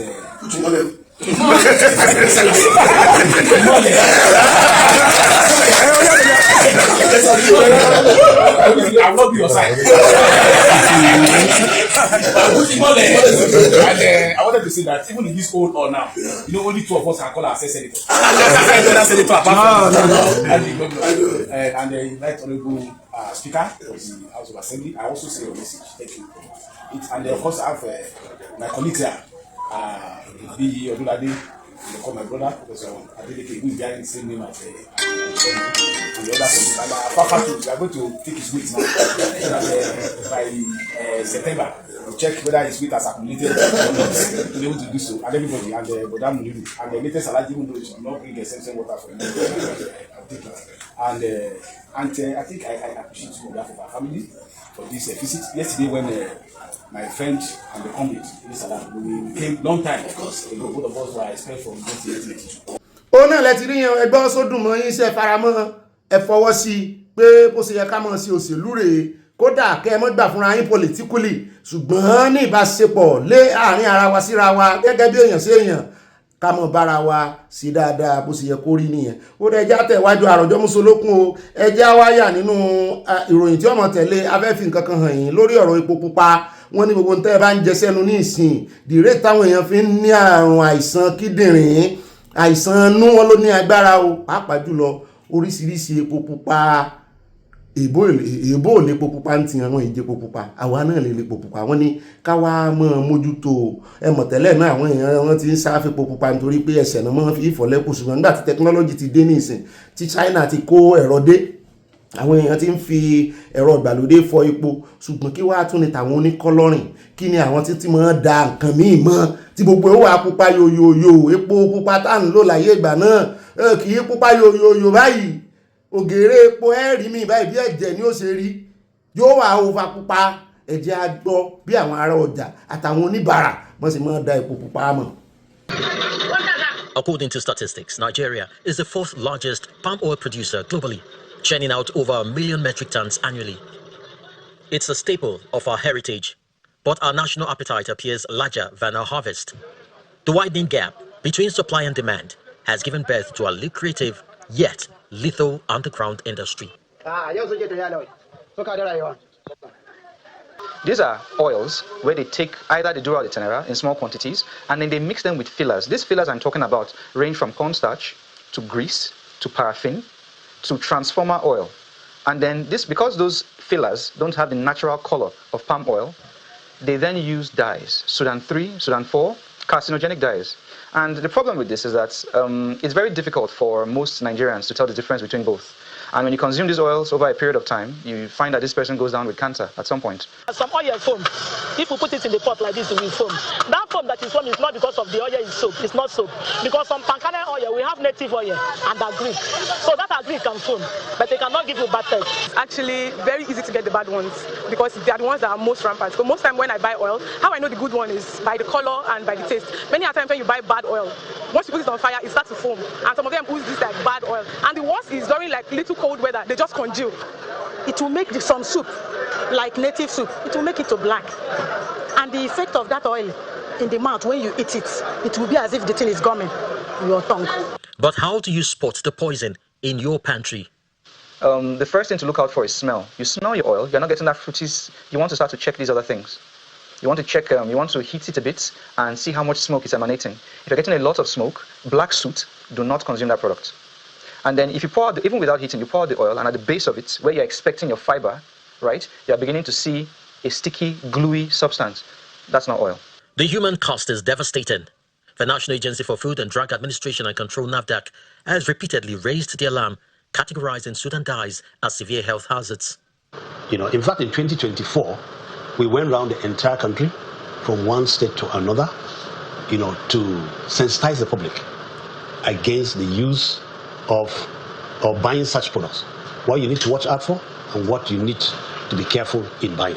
Ti wá rí báyìí pé ń tẹ́yẹ́ bá jẹ lẹ́yẹ́ máa gbé fò ìjẹkújẹ lóríṣiríṣi ẹwà dúró kẹ́míkà tí ó ní wọ́n fi ń mix àwọn kìíní bó láṣẹ wá kó gòjá iṣẹ́ wo ni NAFDAC gan ṣe lókà náà ti méèkì kìíní wọ́n ń po ìpòkúpò wọn lè lágbára o. Ó náà lẹ ti rí yẹn káàbọ̀ ohun tí mo mú èmi ìjẹpọ̀ náà ni pé kò sí bọ́ ṣe fẹsẹ̀ fọ́ tó ń gbò bá yá wọ́n dáná sí lábẹ́ tí ó pa gbogbo kìíní ẹ̀ ṣùgbọ́n wọ́n ní kì í ṣe gbogbo kòkòrò àìfojúrí ni heat mọ́ pa o. Tẹ́lómi bá ní nǹkan kan lẹ́sẹ̀ pẹ̀lẹ́sẹ̀ tí fi ń fọ́ yẹn kìíní yẹn ó sì kìíní kì í sọ̀rọ̀ ìmọ́tótó pé ó gbé dọ̀tí wọbẹ̀ nìkan o. Gbogbo bí ṣe ń fẹsẹ̀ ẹ̀ fọ́ yẹn tí kìíní ẹ̀yìn yẹn bá gún lẹ́sẹ̀ yóò ta ẹ̀jẹ̀ rẹ̀ sínú epo yẹn ẹni mọ́ sọ bẹ́ẹ̀ mọ́ ó rìn yín lára reality ni o tàbí tó ní nǹkan kan lára yóò sì làágùn àgùn ó sàn láti bí yóò tún sàn wọ gbogbo kìíní tí ọmọ kan sínú epo ẹ̀wá ni ẹ̀wọ̀n sì ṣé gbogbo kòkòrò àìfojúrí ẹ̀wá ni ẹ̀tọ́ bá ti gbé kaná yóò jiná pọ̀ ẹ̀wà tá a mọ́ ṣe ń gbà náà gan-an tá a mọ́ kánjú ṣe ń gbà mí tí kòkòrò ó ti jẹ gbogbo ẹ̀wà tí ó rọ sodo síbẹ̀ gbà náà wọ́n mọ́ ní ẹ̀wọ̀ oníkòkòrò ni wọ́n dùn àṣeyọrọ́ ni tá a dà sí báyìí tá a tún dànù omi gbóná tí ó léfò ṣùgbọ́n gbogbo rẹ̀ kọ́ ní máa ń yọ tá a mọ̀ jẹ kòkòrò mẹ́wàá jẹkújẹ Ọlọ́run ṣàánú wa ẹjẹ́ a mọ̀ sọ́ra wa ẹjẹ́ a kò mẹ́ ẹjẹ́ yà ń Kaduna. Ó dá ní báyìí wọ́n ní necessity is the mother of invention ó ti wá dé bá Nàìjíríà báyìí ohun tí ń kọ́ wọn wọ́n ní òjìyà olóògbọ́n tantíṣà rẹ̀ ẹ wá wo àràtàn dán Kaduna àwọn onímọ́tò ajé ìgboro wọ́n ní electric car náà lónìí ìsìn kí wá sí electric car tó tún máa dúró de náà lọ́mọ plug wọ́n ní company kan ló gbé mọ́tò wọlé tó sì ń gbé fún àwọn fáwọn dẹ́rẹ́bà tí inú àwọn dẹ́rẹ́bà sì ń dùn mú ní ẹjẹ́ àṣewé eléyìí náà lẹ́ Yorùbá agbọ́njú àwọn eléyìí lọ solar panel gbé sórí mọ́tò ó sì ń charge ẹ̀ bọ́n ṣe ń lọ tán bọ̀ bí ilẹ̀kẹ̀ ìdí ẹ bá ń tẹ̀sí ẹjẹ́ agbọ́ lẹ́nu àwọn dẹ́rẹ́bà bóyá wa náà ká tètè yà sí orí gbogbo àwa táwa ń diaspora gbogbo nǹkan tó yẹ ká mọ̀ ṣe sílẹ̀ Yorùbá rèé o ẹ má jẹ́ àdúró dìgbà tá a bá gba òmìnira pátápátá o ẹ jẹ́ a mọ̀ sí ó ti dájú ju ẹ jẹ́ a ní ọkàn ẹ má jẹ́ àwa pessimistic ẹ jẹ́ àwa optimistic pé a gba òmìnira so ní kéréje tá a bá lè ṣe ẹ jẹ́ a mọ̀ ṣe báyìí sí ilẹ̀ Yorùbá o mo yan lórí o kó lè yàn kò yanjú ẹ jẹ́ àwò. In response, a growing number of commercial bus operators are now adopting solar-powered charging systems and electric mobility solutions as alternatives to petrol. The technology involves removing the petrol engines, fuel tank and related components, and installing a battery pack and battery management systems, thereby reducing the over-dependence on petrol and lowering maintenance costs. They pay for 1 trip. If the company give us battery when they go 2 trip or 3 trip, they use to pay them for 1 trip from Kawo to Sabo. Come back, Kawo, then you pay the company the price. This one is the most important more than is the most important more than this petrol one. This one they save everything with the work. Nothing they stop us. No hot, no water, nothing. This one good more than that petrol. That one sometimes they use like 40,000 or 45,000 a day. The one when they use fuel. This one better, very better than that one. Now, mommy, I don't want to drive petrol car. Because this one is nice for me. Because this vehicle is solar or is an electric vehicle, it uses charged batteries. Its panels are placed on the bus. We have batteries that can take us from Kawo to Sabo 3 times and sometimes twice. But once the batteries are discharged, we go home and replace the batteries and resume work. They call it solar, but it's not. It uses batteries and should be referred to as an electric vehicle. It doesn't use petrol and it has no engine. It uses just batteries.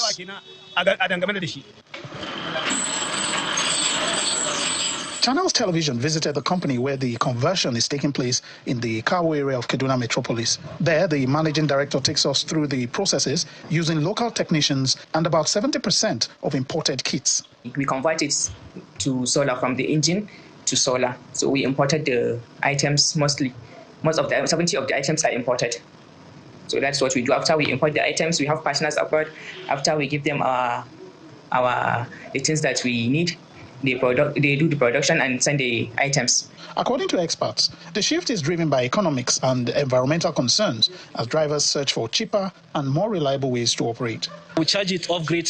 So based on the kilometer range, once we give you, we monitor your movements. We have trackers on the buses. We have the trackers on our batteries. So we monitor your movements. There is no way you can go out of our geofence. So no blind spots. Everything is being watched. So we started this for over 4 years now. We have saved a lot of carbon deposits, carbon dioxide that is coming from the cars. So this one is zero emission, 100% electric. So definitely it's cost effective and it serves well actually. Abẹ́rẹ́ pé ayédèrú ó máa ayédèrú gan-an ni wọ́n convert wọ́n yọ engine kó ń bẹ́ẹ̀ wọ́n lọ tó ń lé epo mọ́ oil marketer ò lè dẹ́rù bà wọ́n àwọn ò ní gba fuel price o àwọn ò ní ṣe nǹkan kan oil marketer ò lè dẹ́rù bà wọ́n Dangote ò lè dẹ́rù bà wọ́n original sáà nìkan mọ̀ ṣe torí bó bá tún bọ́ sọ́wọ́ àwọn ọmọ Igbo ní ìsìn kàn make sure wípé wọ́n censor company tó bá ń kó wọlé kàn sì mọ́ gba individual láti mọ́ operate ẹ̀ companies ní kó mọ́ operate ẹ̀ yún ló lè fi kógojá ọ̀ tí ò ní mọ́ lánà lórí ìrìn o torí ọ̀rọ̀ sólà àwọn èèyàn ní ìsìn ó mú ìfura dání. ẹjá tẹ̀síwájú àròjọ́ musolókun ẹjá wá yà lẹ́kọ̀ọ́ lẹ́yìn ìgbà tí ilé kan wó láìpẹ́ yìí lálákíjà yàrá ń lọ níbi tí ilé ti wó láìpẹ́ yìí tí ọ̀pọ̀ èèyàn kú tí wọ́n sì tún rí ọ̀pọ̀ èèyàn dóòlà ìjọba ìpínlẹ̀ Èkó látẹnu olórí ìpínlẹ̀ Èkó gómìnà Sanwó-Olú wọ́n ṣèlérí bẹ́ẹ̀ náà ni wọ́n ṣe ìkìlọ̀ wípé àwọn ò wo oríṣiríṣi ilé o tó ti dẹ̀gbẹ́ kọlẹ̀ àwọn ilé tó ti mẹ́hẹ àwọn ilé tí ò lápùvà tẹ́ ń kọ́ ilé lé lórí lábárí ọ̀gá ṣé làṣẹ́mà ni ìrọmọ jẹ̀nsọ̀n tí mi ò mọ̀ ìkànnú àwọn àjọ tí mójú tó bí wọ́n ṣe approve lé bó ṣe dúró déédéé sí lábárí wọn bọ̀dá ń sì rí tó bá ti rí kámẹ́rà báyìí wọ́n máa ń jíjà pẹ́ ó yá take this picture this house must come down a máa wọlé ní àwọn èèyàn bá bẹ̀rẹ̀ sí sọ̀rọ̀ nípinnu àwọn èèyàn èròǹgbà àwọn bá dá sí méjì ẹjẹ́ àkọ́kọ́ wò bó ṣe lọ náà ká tó wá sọ̀rọ̀ lé lórí. Take the additional this place has to go. Nothing has to go. Immediately. Make sure that everybody has affected this place. Immediately. Take the camera. Take this picture. Take this picture. Who can do that? What am I doing? This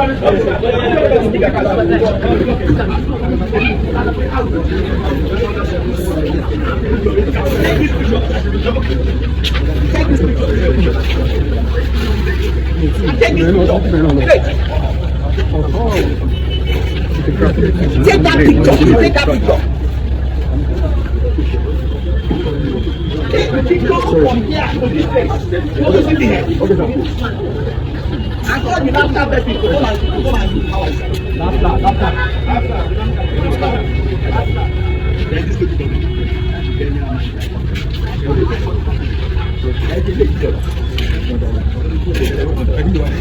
Now, take the picture. Take the picture here.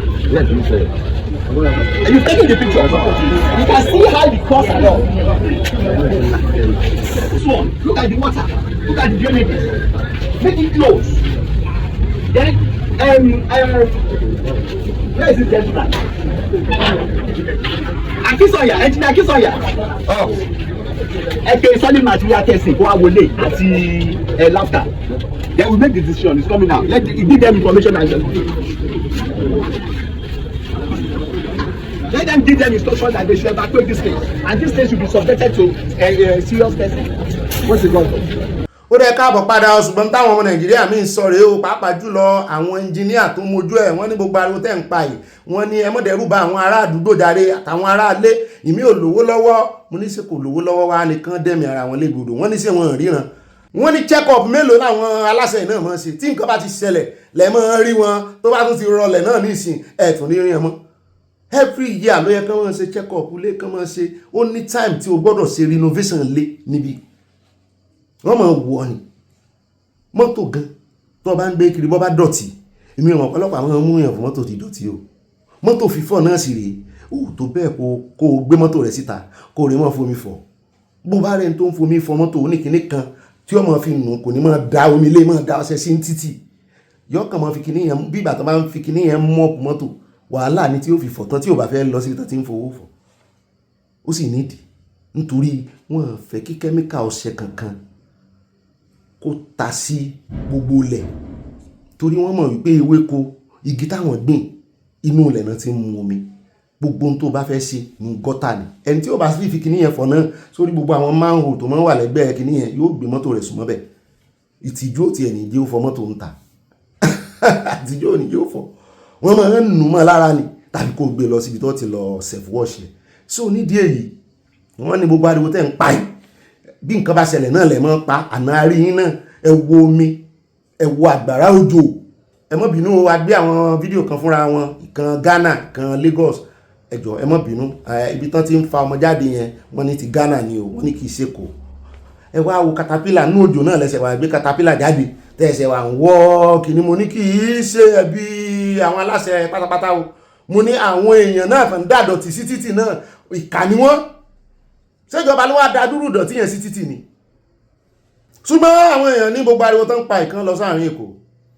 bí wọ́n á rí ilé owó dáadáa ibẹ̀ náà ti máa kọ́ ilé mọ́ra wọn ṣùgbọ́n èmi náà rí crack o lára ògiri o bóògiri ò lánàá aláǹgbá ò lè wọbẹ̀ wọ́n ní kálàǹgbá tó wọbẹ̀ kó tó di pé yóò dà wò kàn tètè ṣe kíni káwọn ṣe normal mo ní kàn ṣe tó bá wù àwọn náà mọ̀ bàtàn bá nǹkan bá ṣẹlẹ̀ náà máa sáré kiri ó dá wà ní rí gbà lọ́nà Abala ti Sanawole ní pápá àpájẹ́ introduce àyá káyọ̀wájú adébẹ̀nù Abala èèyàn olólùfẹ́ Abala comment section àròjọ mùsùlùkùn àyá pápá àpá ni ó sí o. mo mà tún kí n káàbọ̀ sínú Abala èèyàn olólùfẹ́ Abala comment section bá mi adé Táyọ̀ Adégẹyìn bá a sí dètò wọn ní òbí àdúpẹ́ lọ́wọ́ Olódùmarè pé pétípétí ayé ti ń bá àwọn Fúlàní ojú wọn sì máa bó Ìgbòho ṣá máa báṣẹ́ rẹ̀ bọ̀ Oòduà nation no going back from Newark New Jersey USA wọn tẹ love sí a bá mi bẹ́ẹ̀ sí kọ́mẹ́ǹtì lónìí èmi gan rí pìtìpìtì ayé lára àwọn Fúlàní o torí ìbínú lẹ fi kọ́ àbá mi máa ń gentle kọ kọ́mẹ́ǹtì tẹ́lẹ̀ ní bẹ́ẹ̀ náà ni mo yà lọ́dọ̀ mọ́ mi Grace Olùṣòótọ́ wọ́n ní mo kí Obi àyà àti gbogbo àwa ìdílé aláyọ̀ tí ọmọ ọkọ̀ káàárọ̀ òjìrè pé a kú ọjọ́ ìṣẹ́gun òní o á sì ọ̀pọ̀ rẹ̀ lórílẹ̀ alààyè tọmọtọmọ tìdílé àṣẹ wàá Èdùmàrè. Bẹ́ẹ̀ náà ni at Muslimot Sulaiman wọ́n ní ibà ọkọ̀ ẹ̀lẹ̀ wọ́n tẹ lọ́ọ̀ sí mi ẹ̀mí gan bú sẹ́rìn bí yọ yẹ ìmọ̀ mi kò ní yẹ ẹ̀lẹ̀ lẹ́yìn náà kò ní yẹ ẹlẹ́fẹ̀lẹ́. Bẹ́ẹ̀ náà ni màmí àná ń sùn mo rí pọ̀ yín o pọ́pọ́pọ́ ẹ sọ pé pọ̀ wọ́n tẹ lọ́ọ̀ sí wa àti nǹkan panu no space for blaspheming law in Yoruba land at all Oòduà nation no going back at all tẹ́ ń fi ṣe yẹn mo gbádùn ẹ̀ gan wọ́n mi. Bẹ́ẹ̀ náà ni mọ́mí Yẹmí Ìgè wọ́n ní ẹ káàárọ̀ sórí ètò mọ́mí àárọ̀ lẹ́ ń wo àbí àwòrú mọ́mí ń wo àjíǹde ara yóò máa jẹ́ tiyín àti gbogbo ẹbí aláyọ̀ àmì àṣẹ Ìdùmarè. Tó àyẹ́ ní ẹ̀ka àbọ̀nà fẹ́ kọ́ Alájà Ramá títí láyọ̀ wọ́n ní ẹ̀ka alẹ́ òbí àti àyẹ́ àti gbogbo àwa ilé aláyọ̀ wa kò ní dìbànújẹ́ láṣẹ Ìdùmarè àmì wọ́n tẹ lọ́ọ̀sì àti nǹkan panu. Mọ́mí Fúnmilọ́lá Bello wọ́n ní Ọ̀gbẹ́ni Bobby ọkọ wa ibà kíyèsí pàtàkì àfi kí Ọlọ́run ṣàánú orílẹ̀-èdè Nàìjíríà pẹ̀lú ẹ̀kún omi wọ̀nyí o ẹ bá mi kí bàbá wa CSI wọ́n ní ìjìnlẹ̀ ọpọlọ love you sir Obi love you sweetheart mi ọ̀wọ́n wọ́n tẹ lọ́ọ̀sì àti nǹkan panu mo rọ́gẹ̀dẹ̀ mo rágbàdo ọjọ́ love you too màámi I can't love you less. Yàrá ni mọ́mí ara ń sún wọn tẹ̀síwájú ní òbí àtàyà ọkọ̀ àwa ti sí màmá Ọlọ́run yóò máa bá yín ṣe Ọlọ́run yóò mú wa délẹ̀ ìmúṣẹ ìlérí ayọ̀ wa láìpẹ́ in Jesus mighty name amen wọ́n tẹ lọ́ọ̀sì àti nǹkan panu Oòduà nation no going back. Mami Christiana Mustapha wọ́n ní good evening Obi well done love you I love you too mo rí wáìn tẹ́ fi ránṣẹ́ o ẹ kú òjò wẹ́líwẹ́lí ọjọ́ kò yẹ wá o àmì o wọ́n tẹ lọ́ọ̀sì oṣù tuntun iná yóò yẹ wá àti nǹkan panu. Mami Dorcas Jalo wọ́n ní ẹ̀ka alẹ́ gbogbo ẹbí aláyọ̀ wọ́n ní mo àti brọ́dà mi Ọ̀gbẹ́ni Bobby tó wà gbásíkì God is your strength n tẹ́ fẹ́ kọ́ mẹ́yìn òye mi o ó dà God is our strength in Jesus name. Mami mòró múbọ̀ ó yá ẹja ọsàn mami mòró Adébọ̀ wọ́n ní Ọ̀gbẹ́ni Bobby mi tòótọ́ mọ̀ Darlington ẹ káàbọ̀ o ṣé asadam nìyí ni tàbí kí n la Ọlọ́run aṣọ wa ẹ jọ̀wọ́ ẹ bá mi sọ fún CSI wípé kí wọ́n má kó ẹran mọ́ èrò bíi ti ọjọ́ sí o a kò fẹ́ irú àwọn àgbàrá ya ṣọ́ọ̀bù sómi òjò tó rọ̀ lánàá ni àgbàrá ya ṣọ́ọ̀bù àbẹ́yẹn níjẹ́bẹ̀ àti ẹyẹ àwòkókó mọ́ o iná ìṣèṣì kì í jóni lẹ́ẹ̀mejì o love you plenty ọ̀rọ̀ yín ó ti yé mọ̀ bẹ́ẹ̀ bá mi kò yé mi ṣùgbọ́n mo ti jíṣẹ́ yín. Bẹ́ẹ̀ náà ni mọ́mí Grace Olùṣòtọ́ wọ́n ní àwọn ohun tí Ọmọyẹlé Sowore sọ òtítọ́ àti òdodo wà nínú ẹ̀ ara ẹ̀ kò kàn balẹ̀ rárá ni Ọlọ́run yóò kọ́ mọ́ ṣe àmín. Mami Dorcas Jalo wọ́n ní kábíyèsí Ọlọ́run gbogbo ayé ìbà rẹ̀ ẹlẹ́dàá ṣẹ̀dá ògo fún Elédùmarè àjúbà kí bá ṣe. Bẹ́ẹ̀ náà ni àti Marian Cipriano mi ọ̀wọ́n lábẹ́ àsíá Gbénga Ọláìyá wọ́n ní my sweetheart ẹ̀ka lẹ́sà ẹ̀ka lẹ́mà báwo ni iṣẹ́ ní èní iṣẹ́ dùn ẹ ṣeun bí ẹ ṣe ń rún mi ní àná sá ta ló ibóná ti ń rún yín aṣọ wọ́n lọ yín ni aṣọ tó bá ti rún wọn wọ́n lọ ni èmi ni màmá wá ẹ̀yin ni màmá bá wọn ní fèèyàn kankan ṣe èèyàn kankan nu wa a mọ̀ bá ara wa láyọ̀ ìta gbangba láti mọ̀ pàdé ara wa ìwọ ni ẹ ṣe bẹ́ẹ̀ ṣe rún mi lánàá. Ẹ já lọ sọ́dọ̀ màmí Abọ́láńlé Ògúndọ́lá ìyàwó ìyá wọn ní Obi and my lover ya welcome to today's program happy last day of the month ìyẹn lánàá of June to every member of this happy family I pray we will all witness the end of this year in Jesus mighty name amen in health in goodness love from Amadola wọ́n tẹ love say always loving you forever and ever màámi. Bẹ́ẹ̀ náà ni màámi Olúfúnkẹ́ Fájimólú news wọ́n ní Bobby ìwà tí kò dára ni fún Tinubu bí ó ṣe ń ya owó nígbà tí àwọn owó kan há sí ọwọ́ àwọn tó ti wà nínú ìjọba láti ẹ̀yìn wá títí dòní. Barrister Darlington sọ pé Arẹ́gbẹ́ṣọlá ló ṣe Tinubu lóore nínú ìjọba rẹ̀ lẹ́kọ̀ọ́ pé kì í ṣe vice versa. Bẹ́ẹ̀ náà ni ṣe rí Barrister Darlington yẹn ẹni tó bá ti jọ́ta Tinubu ni mo align pẹ̀lú mo mọ̀ dáadáa. Bẹ́ẹ̀ náà ni ẹjẹ́ alọ́sọ́dọ̀ àmọ́ Yẹmí Ìgè wọ́n ní a ò ní rí ìjà omi àti ọ̀nà o ṣùgbọ́n ìdọ̀tí náà fẹ́ kọ ìkó yẹn ti pọ̀ jù ó yẹ kí wọ́n wá ọ̀nà tí wọ́n yóò fi máa kó ìdọ̀tí wọn yẹn pollution yẹn can be hazardous to the environment. Bẹ́ẹ̀ náà ni mọ́ọ̀mí Alhaja Kudirat Wahab wáìnì rẹpẹtẹ ọ̀gẹ̀dẹ̀ àgbàdo òjò òjìnà òpòróǹtò àgbàdo kó bàbá àgbà ìṣeunṣeun arọ́wọ́ yín o kọ́lọ̀ ń bá ń fún yín lẹ́bùn rẹ̀ kọ́sẹ̀ ìtò kanlẹ̀. Bẹ́ẹ̀ náà ni mọ́ọ̀mí Olúfúnkẹ́ Fájimólú news wọ́n ní ṣe bí Yorùbá ló ta ilẹ̀ fún Dangote ní Èkó bí wọ́n ṣe ta public water house fún Danjuma Lágége ó sì fi kọ́ pen cinema ìkà tí UK ṣe fún Nàìjíríà now jihadis ti gba ìlú UK ní Starmer ṣe fìwé sílẹ̀. ìkà kò níkà o rere abẹ́ni rere ìbọn náà gbéjọba fáwọn jihadis Nàìjíríà yẹn kan náà kan fi mú gbóòórùn rẹ̀ wò. Mọ́mí Yẹmí Ìgè wọ́n ní èmi gan faramọ́ pé kí wọ́n gbowó lọ́wọ́ wọn àwọn ọmọ ọlọ́mọ ibo ni kí wọ́n ti bẹ̀rẹ̀ àánú wọn ṣe mí ẹni tó kàn ló mọ̀ kò rọra rárá àbí kò rọra rárá. Bẹ́ẹ̀ ni àwọn tí wọ́n dà wálé láti South Africa náà sọ. Mọ́mí Stella Ògúnbàjò wọ́n ní South Africa ayé bàjẹ́ tí ìmọ̀ ẹ ṣẹ̀ṣẹ̀ bẹ̀rẹ̀ ní ojú gbogbo yín á jẹ́ ajá ànáfẹ́kọ̀ lọ́kàn mi. Kò síbi tí ẹ lè lọ ní orílẹ̀-èdè àgbáyé tí ẹ ò ní jẹ gbà. Mami Grace olùṣòótọ́ wọ́n ní àwọn apá méjèèjì Ìwó olódò ọba ọmọ Atẹnigbọlá o kò sọ̀rọ̀ ńbẹ̀ tó bá ti yá wọn wá sọ bó ṣe rí gangan àwọn kan tí wọ́n ń jẹ lọ́dọ̀ Ràṣídì Olúwo nínú wọn nígbà tí àwọn mìíràn kò rí nǹkan kan ẹ fi wọ́n lẹ̀. Tí n bá fẹ́ parọ́ inú mi dùn sí tó ṣẹlẹ̀ yẹn irú ẹ̀ ó sì ṣẹlẹ̀ tó pọ̀ dáadáa nítorí Ìwó sọ̀rọ̀ mò ń wò wọn báyìí ni pé ẹ já lọ sọ́dọ̀ ọmọ mi bomi Crystal wọ́n tẹ loves rẹpẹtẹ sí a mo fi ẹ̀sì sí àyà loves. Bẹ́ẹ̀ náà ni Mami Stella Ògúnbàjò mo report yín náà o Oòduà nation no going back àyà wọn kò pọ̀ yẹn pọ̀ o tí mọ́mí announce ọ̀tọ̀ o tí mọ́mí Stella Ògúnbàjò ọ̀tọ̀ wọ́n tẹ loves sí a o mo dápọ̀ yín mọ̀. Bẹ́ẹ̀ náà ni àti Mariam Cypriano wọn ní ọkọ mi Bobby it's orí làbábọ̀ ká tó bórìṣà òkè kì í sí pé àbá fòrìṣà sílẹ̀ kan ló fi kọrin ẹ̀ oríṣiríṣi ń tà ń gbọ́nú fíìmù ẹni ṣẹ́ṣe o ẹ̀yin oníṣẹ̀ṣe gan o.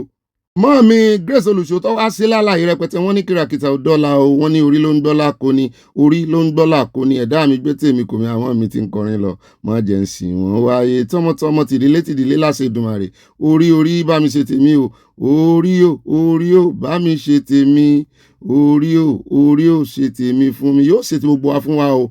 Wọ́n ní àwíṣe àfògbóhùn tó àbàwọn èso ti rí bẹ́ẹ̀ ó ti ṣe bẹ́ẹ̀ kò sì ní yí padà títí láéláé àṣẹ wà á Yorùbá mo gbádùn ẹ̀. Bẹ́ẹ̀ náà ni aláyọ̀ wa bàbá mi Adépọ̀jù Adémọ́lá wọ́n ní aláyọ̀ wa kì í ṣe òfin àgùnbánirọ̀ nìkan gbogbo òfin Nàìjíríà ló gbà kí wọ́n tún kọ o. Ìyànjẹ ti pọ̀ jù wọ́n tẹ lọ́ọ̀sì àti nǹkan panu. At Queen Esther wọ́n ní hello Obi how are you mami? How is Majasola? Is fine. Almighty God will continue to guide him. Amen. He's fine. He's really fine. Mọ́mí Adésọlá Ọládèjì wọ́n ní ọba oníjẹkújẹ ẹrú Fúlàní torí owó Saudi owó tí ń gbà lọ́wọ́ Sultan. Èwo nù ọba ọkàn mi lọ sọ́dọ̀ Ẹ̀mí Olúwo. Ìyàwó àyà Mọ́mí Abọ́láńlé Ògúndọ̀lá tí àyà máa ń nà ní tó bá ti gbó kọyìn. Olúwa ò irú òjò wo ni eléyìí ó ga o I had this experience before in our area Òkè Ọ̀ṣun dòdòdòrè mo gbà Ìkẹrẹ dòmímí bẹ́ẹ̀ ni. In 1989 it wasn't a pleasant experience we just thank God for everything God help you people love from Amadola mo jẹ́rìí yẹn àyáwá kó wáìnì wọlé tiẹ̀ ni nǹkan mi ni ẹ má bàǹdù Mami Tóyìn Nọ́rì wọ́n ní omi ń gbé wọn trabayé abẹ́rẹ́ mọ́tò bó ṣe ń fì bíi tọ́ì.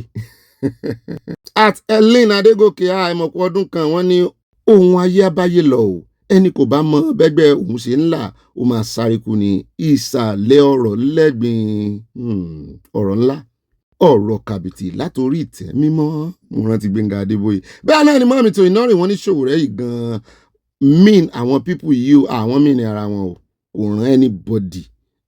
Mami Eunice Fáláyé wọ́n ní kí Olúwa jọ̀wọ́ o bí wọ́n ṣe ń lé omi sá lẹ́kọ̀ọ́ tí wọ́n ń kọ́lé lé lórí wọn kò tí ì fi ti Ògùn pa Ìbàdàn sí àríkọ́gbọ́n rárá o Oòduà nation no going back wọ́n tẹ lọ́ọ̀sì láti Canada ibi kan náà ṣẹlẹ̀ ní Niger State ní kí lórúkọ bẹ̀rẹ̀ náà tó pààyàn rẹpẹtẹ ní last year. Bẹ́ẹ̀ náà ni ẹ jẹ́ á lọ sọ́dọ̀ Mami Stella Ògúnbàjò wọ́n ní ẹ̀yin gómìnà ọlọ́jẹ̀lú gbogbo owó tí ọmọ olódò san fún gbogbo yín láti fi tún ìpínlẹ̀ yín ṣe láti fi dáàbò bo àwọn ará ìlú gbogbo owó yìí lẹ́kọ́ sápò tí ẹ fi ń kọ́ ilé alájà 2 mẹ́ta sórí ara yín bí ó ti wù kí ó rí ẹ ní ìbẹ̀rù Ọlọ́run á dá fún gbogbo yín tí ẹ ń hu irú ìwà ìbàjẹ́ bẹ́ẹ̀. Àṣẹ Mọ́mí Yẹmí Ìgè Búsẹ̀rìn wọ́n ní sí àwọn tó wà ní diaspora ráàyè gbogbo yẹn pọ́ngilá àwọn gan lórí overtime mọ́mí oyè àtọkùnrin àtobìnrin ni wọ́n ń sá fún epo mọ́tò jangi rọ́fà epo mọ́tò jangi wọ́n tẹ́ lọ́ọ̀fù ṣe ìgbà tẹ́ tí kọ́kọ́ fẹ̀rìn bẹ̀rẹ̀ yẹn mo ti mọ̀ pé àbòsí wà nù ọ̀rọ̀ yín.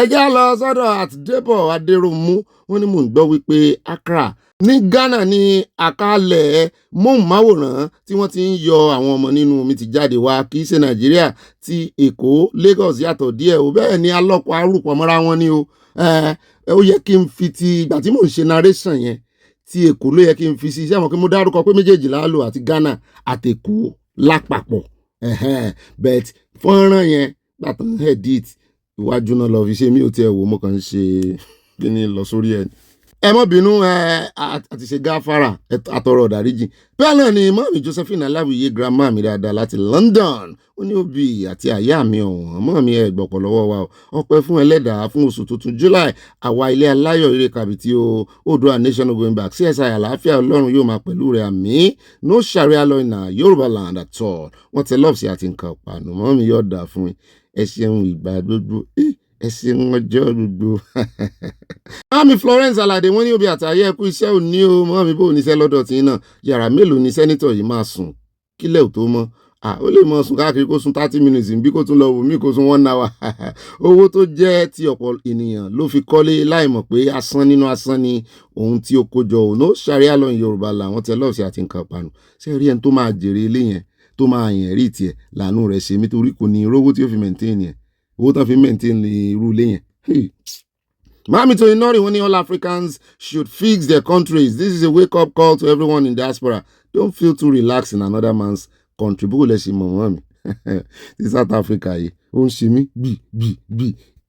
Bẹ́ẹ̀ náà ni bá mi rábí ọlọ́pàdé wọ́n ní all my grandchildren are now the legitimate citizens of America. God bless America. Abáyín yọ abáyín dúpẹ́ o. Ṣùgbọ́n ẹ jẹ́ kan rántí pé ilé làbọ̀ sí mi oko mo sì jẹ́rìí ẹ̀yin náà nítorí ẹ fọ̀rọ̀ ilẹ̀ wa orílẹ̀ wa sí gbogbo àwọn ọmọ tá à ń bí sáfíà ìlú èbó nísìn ẹ jẹ́ ká mọ̀ jẹ́ kan rántí o. Bẹ́ẹ̀ náà ni ẹ jẹ́ àdọ́dọ̀ àti tún toy network bá mi dáadáa láti Ghana bóyá ọ̀rọ̀ ti Ghana ìlànà náà fẹ́ sọ. Wọ́n ní bá confirm ẹ̀ not all of Ghana has been affected. It's only some part of Accra. Thank God the situation never reached where I live. The president has also directed the finance minister to release Ghana cedis 100 million to support the response and recover effort. Àmúrò pé wọ́n ní dọ́là lẹ̀ náà sí ní Ghana dollar.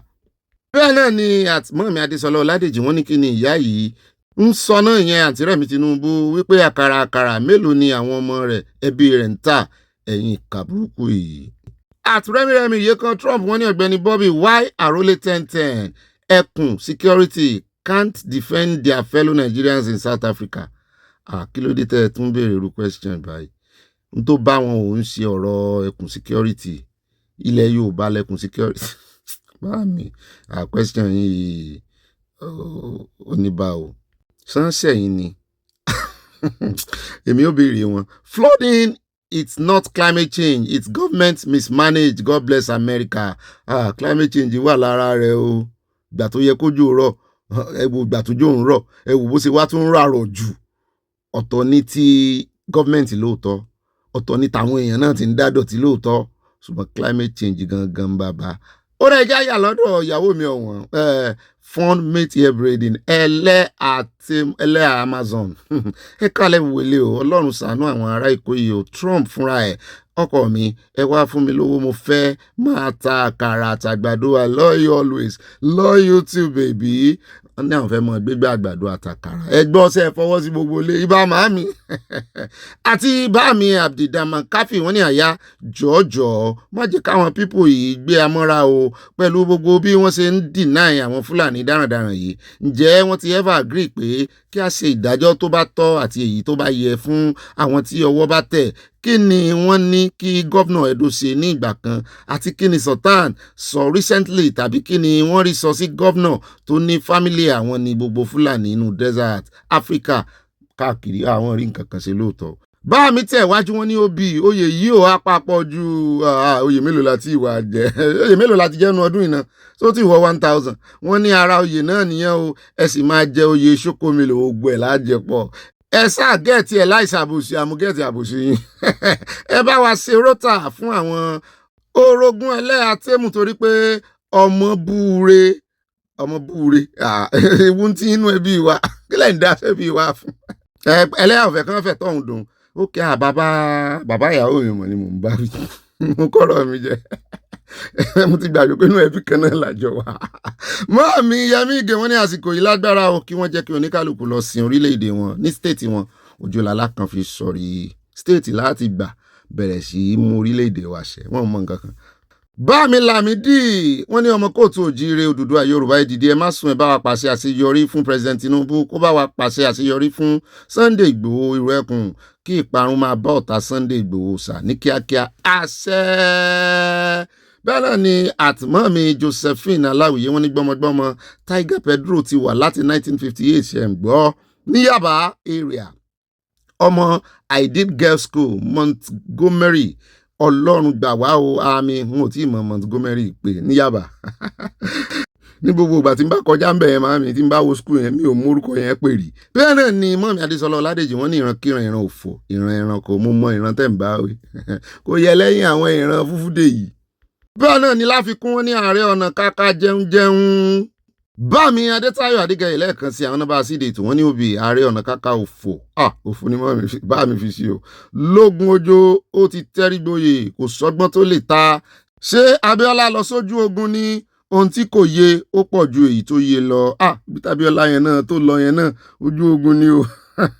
Báwo náà ni bá mi Kẹ́hìndé Òsè ní Sàlímọ̀ wọn ní ẹ̀ka àárọ̀ sa bàbá mi Ọ̀gbẹ́ni Bobby ẹ kú iṣẹ́ takuntakun sa ẹ̀mí yóò gùn ní agbára bu àwọn alálẹ̀ àmì àtẹ̀yìn náà àti gbogbo àwa ilé aláyọ̀ ilẹ̀ Yorùbá pátápátá tí ẹbí tara yín náà wà mí. Mami mo dúpẹ́ ta wàwà ráàyè wọ́n ní Bobby mi ọ̀hún ẹ kú iṣẹ́ àtàárọ̀ Olúwa yóò pín in lérè àmì o. Àwọn South Africa yẹn wọn ò tí ì rí nkẹ̀kẹ́ o wọ́n ní eṣinṣin ló máa bá wọn ra ọjà wọn ó sì ń bọ̀ wá fi ẹnu gbolẹ̀ fún Nàìjíríà. Bobby mi I love you too Mami Darkwest wọ́n tẹ love rẹpẹtẹ àwà tún ráàyè o. Àtọmọ́táyọ̀ Akínúsì wọ́n ní obì kí sòwò rẹ̀ sọ ara ẹ̀ gidigidi àti ẹnu ẹ̀ ẹ jẹ́ kó mọ̀ pé ẹnu sòwò rẹ̀ ló máa pa bí ó bá continue láti máa sọ òkú ọ̀rọ̀ sólódódé o. Sòwò rẹ̀ is a very disrespectful person kò sí ẹni tí Ọlọ́run lè mú nígbà tí àsìkò ẹ̀ bá tó mọ́mí yóò tiẹ̀ like sòwò rẹ̀ rárá. Bẹ́ẹ̀ náà ni ibà màámi wọ́n ní ibà abomination ni kò sí Yorùbá Fúlàní never Yorùbá ń jẹ́ Fúlàní dáyàtọ̀ gedegbe. Boko ISWAP kì í ṣe Islam o. You once recognized them as northern freedom fighters ìyẹn Sultan Nambawe, but now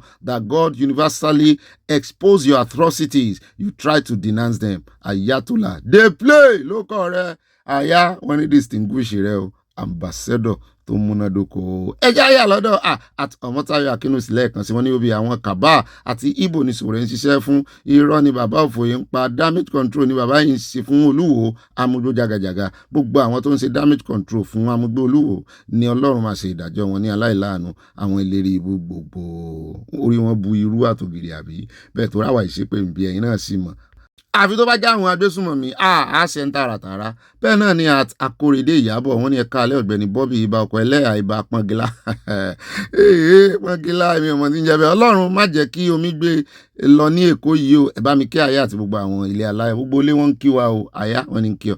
Evangelist mọ́mí ìyá Jésù Dorcas jáde sọ́la wọ́n ní happy new month gbogbo ìdílé aláyọ̀ orin Dáfídì 126:2 nígbà náà ni ẹnu wa kún fún ẹ̀rín àti ahọ́n wa kọ orin nígbà náà ni wọ́n wí nínú àwọn kèfèrí pé Olúwa ṣe òun ńlá fún wọn láti Eastern Texas Olúwa ṣe òun ńlá fún wọn. Wọ́n tẹ lọ́ọ̀sì àti nǹkan panu yọ yẹ ìmọ̀ mi kò ní yẹ̀ lẹ́ o àti ibà màámi wọ́n ní ibà orí wa kò ní gbàbọ̀dẹ̀ àmì àyà Ghanese modern and English style Ààrẹ Ọ̀nà Kakanfò on a Kakanfò. Gani wouldn't go into the bush, he only gave orders. Lórí owó ni o Gani ní ìgbéraga said is superior to most obas in Nigeria. Ó fẹ́nu ara rẹ̀ sọ bẹ́ẹ̀. Wọ́ kámọ́rì ni Paul wí o ambassador Kundus o wọ́n ní kí ọ ó sọ bẹ́ẹ̀ pòǹjọ àwọn ọba kan lọ. Ok o. Ó dáa tí wá wà lọ́dọ̀ màmí mo dúpẹ́ Adénúgà Williams kára ó lè mọ́ mi bó ni mo mọ̀ páyọ̀lẹ̀ wà àlàáfíà ni ká ní mo ní nọ́mbà yẹn ni wọ́n ti pè yín. Yorùbá nation no going back. Mo mí sí yín o personally. Ṣùgbọ́n YouTube máa ń gbé wá tí n bá ti rókọ yín rí ọwọ́ yín nínú membership owó ni mọ́ mi fi ń wà àwọn tó ń fowó wà pọ̀ ń bí iná. Adúpẹ́ àmọ́ lóore o màmí mo súnmọ́lá olúwo ẹ bá ti rí logo yẹn àwọn mẹ́mbà àwọn nù ẹ̀yin tẹ́ mẹ́mbà náà tẹ́ jẹ́ subscriber ẹ ṣé o gbogbo yín náà ni à ń kí o. Bẹ́ẹ̀ náà ni wọ́n ní Ọ̀gbẹ́ni Bobby tèmi nìkan a kú oṣù tuntun yìí o ayọ̀ la fi bẹ̀rẹ̀ ayọ̀ náà la máa fi parí gbogbo àwa tí ó fẹ́ ilé aláyọ̀ wa kò ní di ilé ẹkún yóò sì dára fún gbogbo olólùfẹ́ Ìgbòho sàmí.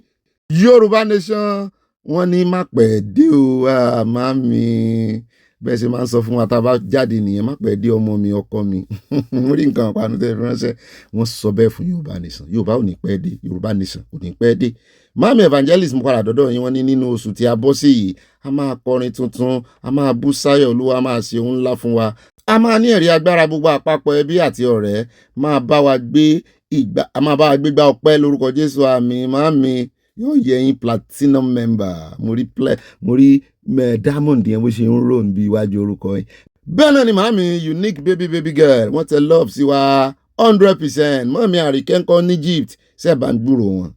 bá mi Martin Adébọ̀wálé wọn fi àṣírí gbogbo ìgbà ni wọ́n náwó sí a ẹ ṣeun o àyà ni wọ́n kájọ yẹn o kò yín kì í fún mi ń bẹ̀ o mo gbó wọn ní kẹ́ páì wọn kò lè wúlò fún kankan àwọn olubi bẹ́ẹ̀ náà ni ẹja lọ sọ́dọ̀ màmí Dorcas dúró Olúwatúnmiṣe wọ́n ní akó àlàjá ìlàjì ọdún yìí o ẹ̀mí gbogbo wa la ọdún yìí já láyọ̀ àtàlàáfíà àmì o Oòduà nation no going back from Providence, Rhode Island.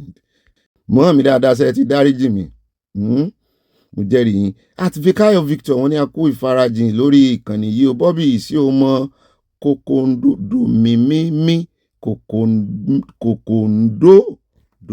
kòkòndó pàkàlà àbírọ̀ pàkàlà kọ́ dòmídò pàkàlà n ò mọ̀ bá mi ẹ ṣe tẹ́ ràn lọ́wọ́ pẹ̀lú àmì yẹn o wọ́n ní ẹ̀wà ìbílẹ̀ wa ni o n ò gbọ́rú ẹ̀wà ìrí o kòkòndò pàkàlà n ò gbọ́rí o ká mọ̀ jẹ̀wà àbí wọ́n tẹ lọ́ọ̀fù sí a bẹ́ẹ̀ náà ni mami Christiana Sheba wọ́n ní òbí ẹ̀kú iṣẹ́ òní o àtàyà ẹ̀kú iṣẹ́ takuntakun Ọlọ́run á máa bá yín ṣe àmì o Ọlọ́run yóò fi ọ̀rọ̀ CSI ṣe ìyanu lójú àwọn ọ̀tá ẹ̀ àmì Oòduà nation no going back mama Sheba from Minnesota USA wọ́n tẹ lọ́ọ̀fù sí amúrí tó ń dórí flower mo rọ́gẹ̀dẹ̀ mo rágbàdo òjò àti oríṣiríṣi bẹ́ẹ̀ náà ni mo ti yà lọ́dọ̀ mami Ṣọlá Odùmọ́sù tèmi nìkan wọ́n tẹ lọ́ọ̀fù sí mi rẹpẹtẹ bó ṣe máa tẹ̀ mú míìsì ẹ̀ wọ́n wá fi tó ń dórí flower sí bá mi Daniels nǹkan ọ̀túnba àti grandma mi dáadáa ó yẹ kí n ti pè wọ́n mo ṣẹyẹ wọ́n ní Ọ̀gbẹ́ni Bobby tiwa nìkan ẹ̀kọ́ ọjọ́ mẹ́ta òkè yín ni kò jẹ́ kárí òkè ọ̀hún mo gẹ̀ẹ́tì ẹ̀ wọ́n mi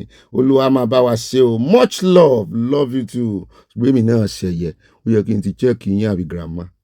àtọmọtayọ akínúsì wọn ní òbí South Africans sì máa jẹ iyán wọn níṣu lọ́wọ́ other African countries tó kù gbogbo àgbáyé náà ti jẹ wọ́n ní alúgò ní Ọlọ́run o Ọlọ́run á dá ẹ̀mí gbogbo wa sí di ìgbà náà àwọn òpònú aláìníláàkáyè wọ́n gọ̀ wọ́n fẹnu wọn ra.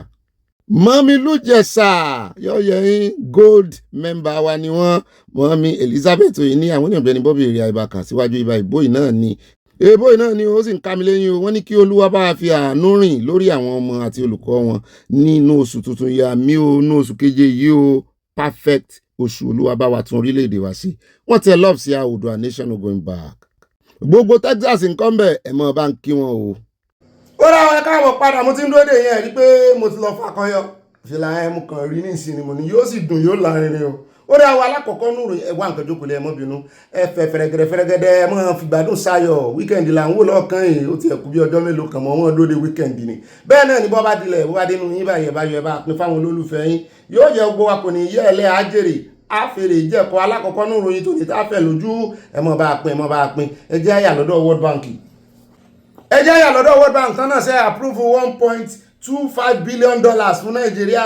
The World Bank has approved the fresh $1.25 billion loan for Nigeria under its Nigeria Action for Investment and Jobs Acceleration Program amid public concerns over the country's rising debt. Big gbèsè bó ṣe ń gorí gbèsè sí and repeated calls for the federal government to reduce external borrowing. Táwọn ọmọ Nàìjíríà ń pariwo. The approval was announced in a statement issued by the World Bank on Wednesday alongside the launch of a new country partnership framework for Nigeria covering 2026 to 2032. The bank said the new framework will guide its support for Nigeria over the next 6 years with a focus on creating jobs by unlocking private sector-led growth. Pé kìí ṣe Nàìjíríà nìkan ni ó ṣe àwọn ìjọba wọn ṣe ni kìí kàn sówó táwọn kò léèyàn lọ́wọ́ pé ẹ má wọrí ẹ rojútu eléyìí ẹ rí tán náà sí. The World Bank Group has endorsed the new country partnership framework. Wọ́n bá sọ wọ́n ní it added that the bank had also approved the Nigerian Actions for Investment and Jobs Acceleration Development Policy Financing Operation, which supports Nigeria's transition towards a more inclusive growth, model that spurs growth and creates jobs. The approval comes weeks after public criticism followed report that the federal government was seeking a fresh 1.25 billion loan in dollar World Bank facility to support economic reforms, job creation and competitiveness.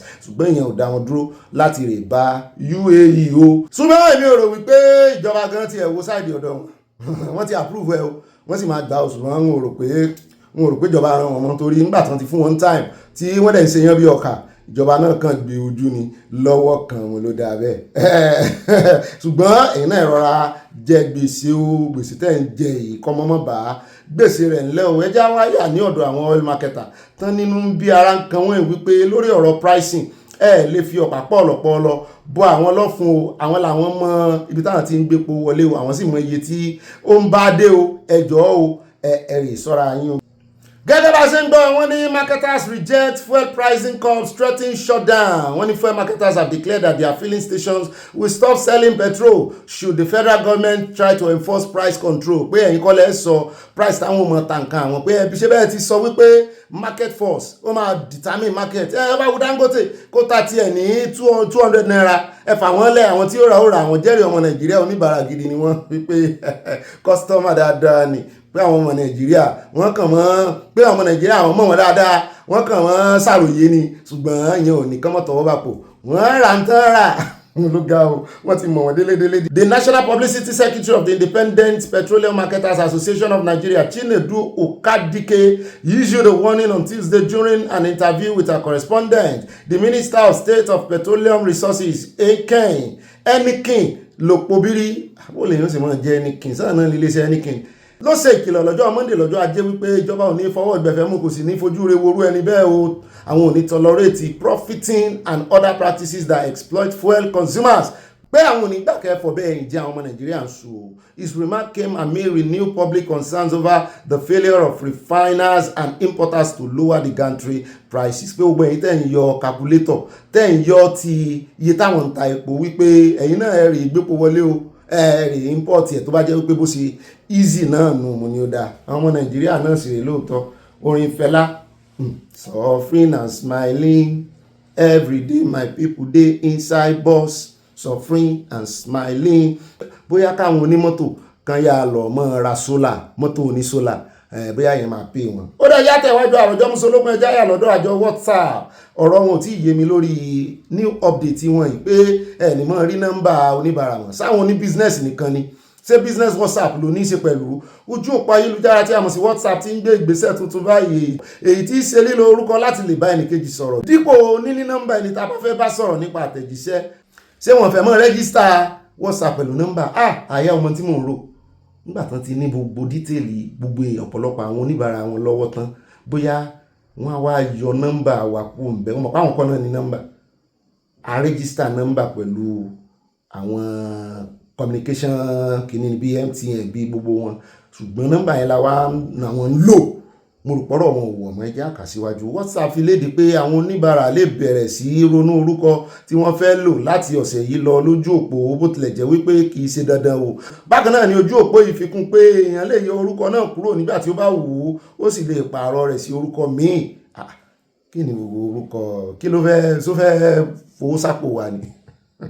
Nígbà tó bá gbéra sọ tán, ẹ̀ka ìsàlàyé pé àwọn èèyàn tó fẹ́ fi àtẹ̀jíṣẹ́ bá ara wọn sọ̀rọ̀ yóò lè ṣe bẹ́ẹ̀ lẹ́yìn tí wọ́n bá ti gba orúkọ ara wọn tán.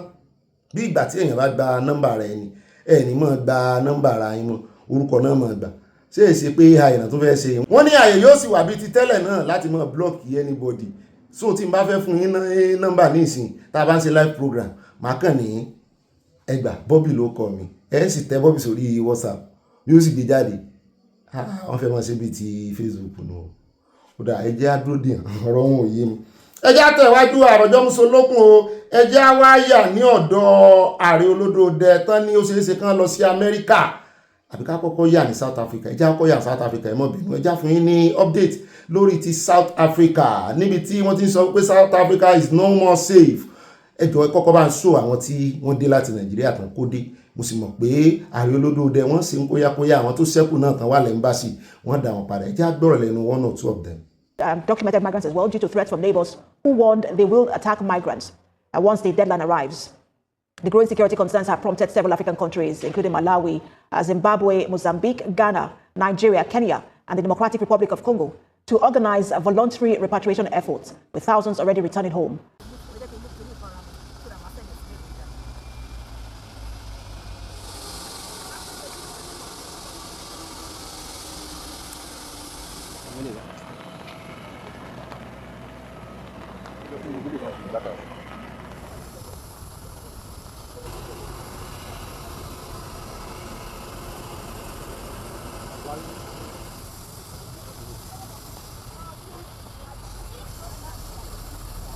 We have 271 Nigerians that have come in here today.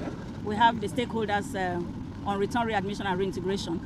We have Minister of Foreign Affairs, we have Nigerian Immigration Service, we have NEMA, we have NITCOM, and other stakeholders in a whole of government, whole of society approach to receive our returnees from Southern Africa. We'll start by providing psychosocial support, mental health support. We'll provide them with welcome partner dignity kits to make sure that they know they are welcome back to Nigeria. And thereafter, we'll provide, after profiling, of course, we will check their vulnerabilities, and then we'll provide for them, livelihood support, skills training and all of that going forward. Hey, my experience in South Africa is horrible. South Africa is not safe, and because they say that we Nigerians, we are very hardworking, they are very lazy, they don't work, they don't do anything, yeah? So they think Nigerians are taking their job, So they started this match and match thing in South Africa that they go around with weapons and all the rest, so we had to just leave and for our safety, I left back my things, my business, but I'm begging Nigerian government if they can assist us financially for us to start our business back in Nigeria.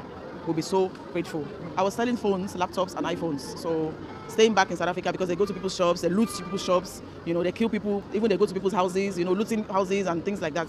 So we are sleeping with fear. We are not staying in South Africa with our two eyes open. So the best thing is for us to just come back to our country and be safe. No place like home. I've been in South Africa for 7 years. Okay. So my experience in South Africa is very, very bad experience. Very bad experience. A country whereby they don't value a foreigner, and their government are not doing anything for that. South Africa see Nigeria like a piece of trash, and which is very bad, because I know how many they are investing here in Nigeria, and it's very, very bad. There are a lot of our brothers who started this process and they couldn't make it yesterday. They killed the guy yesterday with stick for no reason, and their government, when we reported to police, they couldn't do anything. A country whereby you can't sleep with two eyes closed. You can't walk by the street. Even when your passport is valid, police will still collect money from you. They say Nigeria is corrupt, but there I see the real corruption in South Africa. That's the worst country. And they said Nigerians are taking their job. There is no job in South Africa. Talk more of taking. I was doing music. At some point, music was not paying because they told me to go and push my music in my country. So I went to learn how to fix phones. I fixed phones, I fixed Apple laptops. At first, it was hard, that's not what I used to do at first. Switching to fixing phones, at first I was like, hey, that's not really what I want to do. But yeah, after some time, I found my feet. I got my customers, started getting jobs. Saudi was nice until when they said we must go back. I have nice friends in South Africa. I have beautiful people, I have producers there that did good job for me. But they don't really like foreigners like that.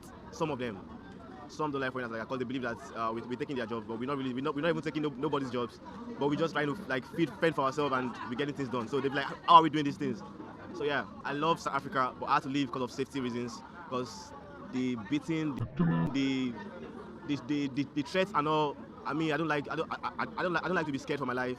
So I'm like, okay, let me just go home. Nigeria is nice too. I'm happy to be home. So why should I be forced to stay in another man's land when I can come home and see my family and friends? So yeah.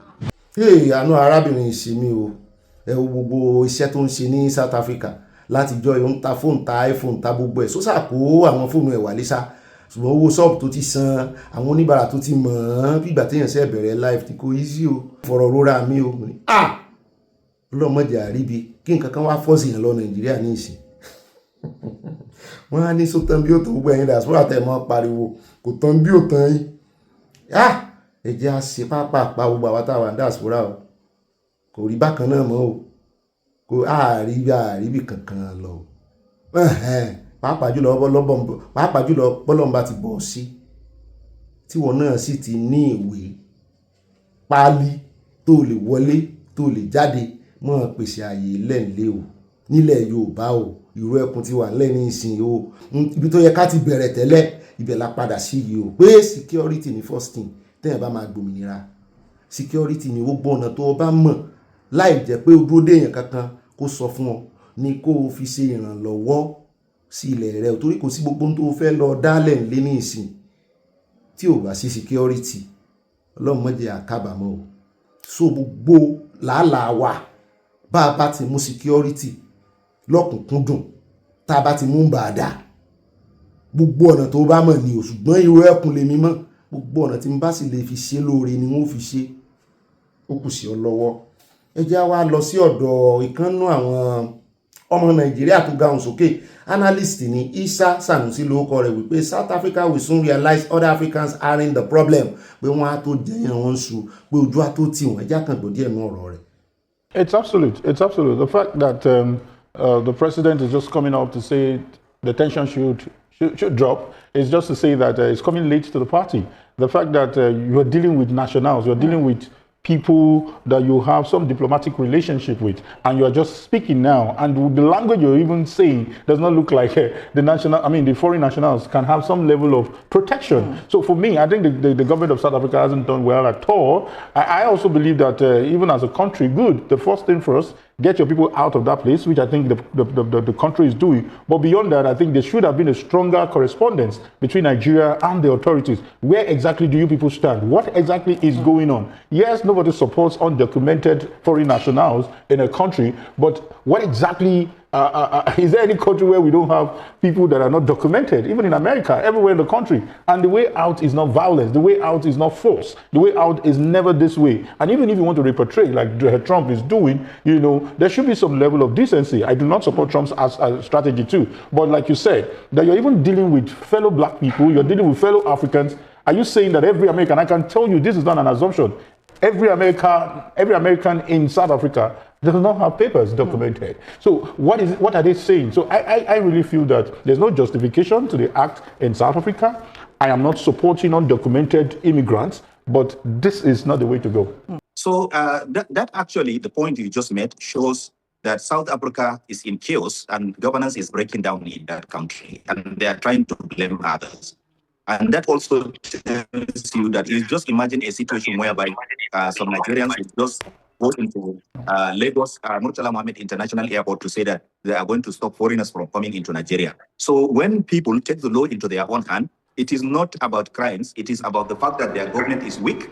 Governance is weak in that country, and the government is appearing to be helpless or complicit in this thing. And they are trying to blame others for it. I believe that it is only after maybe a month or 2 or 1 year after they finish chasing every African out, that is when they will begin to realize that the problem is not with Africans that are living among them, but it is with the governance of their country. It is with their attitude towards their own country and their productivity. Because if you are not productive, your economy is going to stagnate and you are going to have high rate of unemployment. And when you have people among you that are hardworking and you decide to blame them because they are foreigners, that is very, very wrong. And I believe that this is an indictment of South African government. Even though South Africa is one of the strongest economies in Africa, it is so unfortunate and a dent on the image of the entirety of Africa that a country like South Africa, we had a situation whereby people are taking the law into their own hands. They are doing the work of immigration. They are doing the work of Ministry of Interior by themselves in a mob way.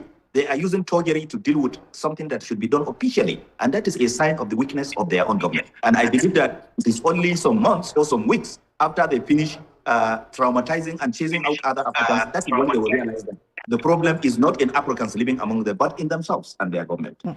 Ó náà lè ti bọ́ lẹ́nu wọn yẹn ṣùgbọ́n síbẹ̀ wọ́n ní àwọn làwọn nílùú àwọn owó bá ṣe wo nílùú ni ó ṣe tó ìlú rẹ̀ o nílùú ò sì ní fẹ́ kó bàjẹ́ wọ́n ní kó má bàjẹ́ láwọn ń ṣe o ṣùgbọ́n lójú tí yín bí ìgbà táwọn fìtì náà yín ní o wọ́n ní bó ṣe ń ṣèlú bó ṣe ń ṣe kó má bàjẹ́ kọ́ lè lé gbogbo àná lárí bó ṣe ṣẹlẹ̀ ó dẹ̀ já pò lórí ọ̀rọ̀ wọn yóò sojú gbogbo wa kò ní sẹ́yìn wọ́n jẹ́ àyà lọ́dọ̀ Benjamin Kanu deputy speaker ní House of Representatives níbi tó ti ń sọ wípé òun fẹ́ ṣe lálàyé o gómìnà kankan kò gbọ́dọ̀ complain o pé kò sówó táwọn fi drive state police o pé irọ́ ló bá dé àwọn ó tú àṣírí yín o gbogbo iye owó tẹ̀ ń gbà lọ́wọ́ olódó rẹ̀ nígbà tẹ́ bá ń gba ìdá mẹ́ta 300% ojú owó tẹ́ ń gbà tẹ́lẹ̀ ìmí ń gba dọ́bù tẹ́ wá tún complain ẹ ṣọ́ra yín o.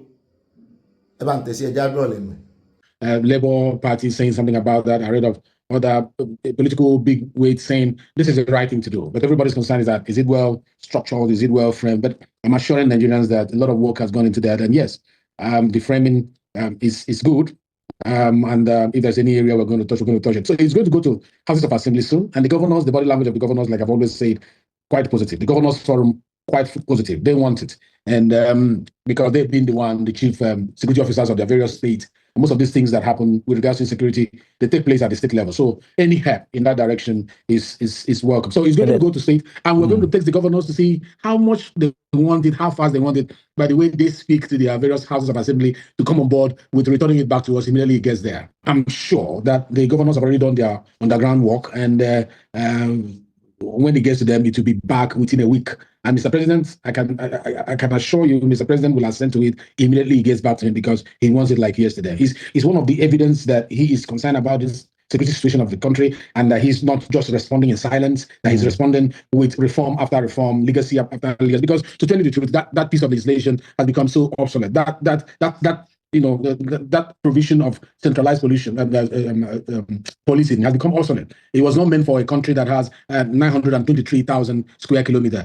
It was not meant for a country in 2026 that is up to 230 million people. There is no how you can use central policing to be able to achieve the security of lives and properties. They are not going to stand against it. Neither are they going to use it to be able to squeeze opposition into a small corner. We have confidence in them, and also based on the guardrail we have put on this legislation, it will be difficult for you to use the state police as a tool, especially as a police tool. In fact, it's one of the grounds to even remove the license, the certification. If you begin to use it as a political tool to go against opponent, the council at the national level might call you to order. Kódà gbogbo ohun tí wọ́n ti ní àwọn là kalẹ̀ láti rí i dájú wípé àwọn gómìnà wọn ṣe àṣemáṣe pẹ̀lú rẹ̀. Ní báyìí ẹ já wa lọ sí ìdí ọ̀rọ̀ owó gangan ni kẹ̀kẹ́ ìyìn rere. Ẹrù tó sì ń bá àwọn èèyàn gan nìyẹn wípé ṣé àwọn gómìnà yìí ṣé wọn ò ní dàbàtì owó síbòmíì. Ẹ wo adúrò owó tó ń gbà lórí security vote bí ẹni páàrí nǹkan kan àríṣẹ́ wọn ni. Síbẹ̀ náà ṣe ni wọ́n ń ṣàròyé tí wọ́n ń sọ wípé àwọn ò lágbára kankan, wọ́n ń wojú ààrẹ olódòdẹ. Gbogbo ohun tó bá fẹ́ ṣe ní state wọn, ojú ààrẹ olódòdẹ federal náà máa ń wò. Ṣé wọ́n lówó tán lè fi ṣe ẹja gbọ́ àbọ̀ lẹ́nu wọn? I'm sure if you go to the second schedule of this particular amendment that we're trying to make, I think it's 20B sub 2. I think that is where the funding is. If you go to second schedule, 20B sub 2.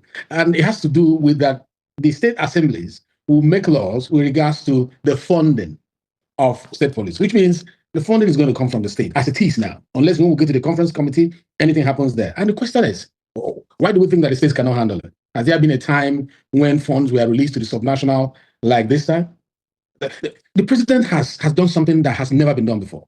Subsidy removal, the money came, he did not warehouse it in a federal project that will have intervention across the states. He released the money to the subnational.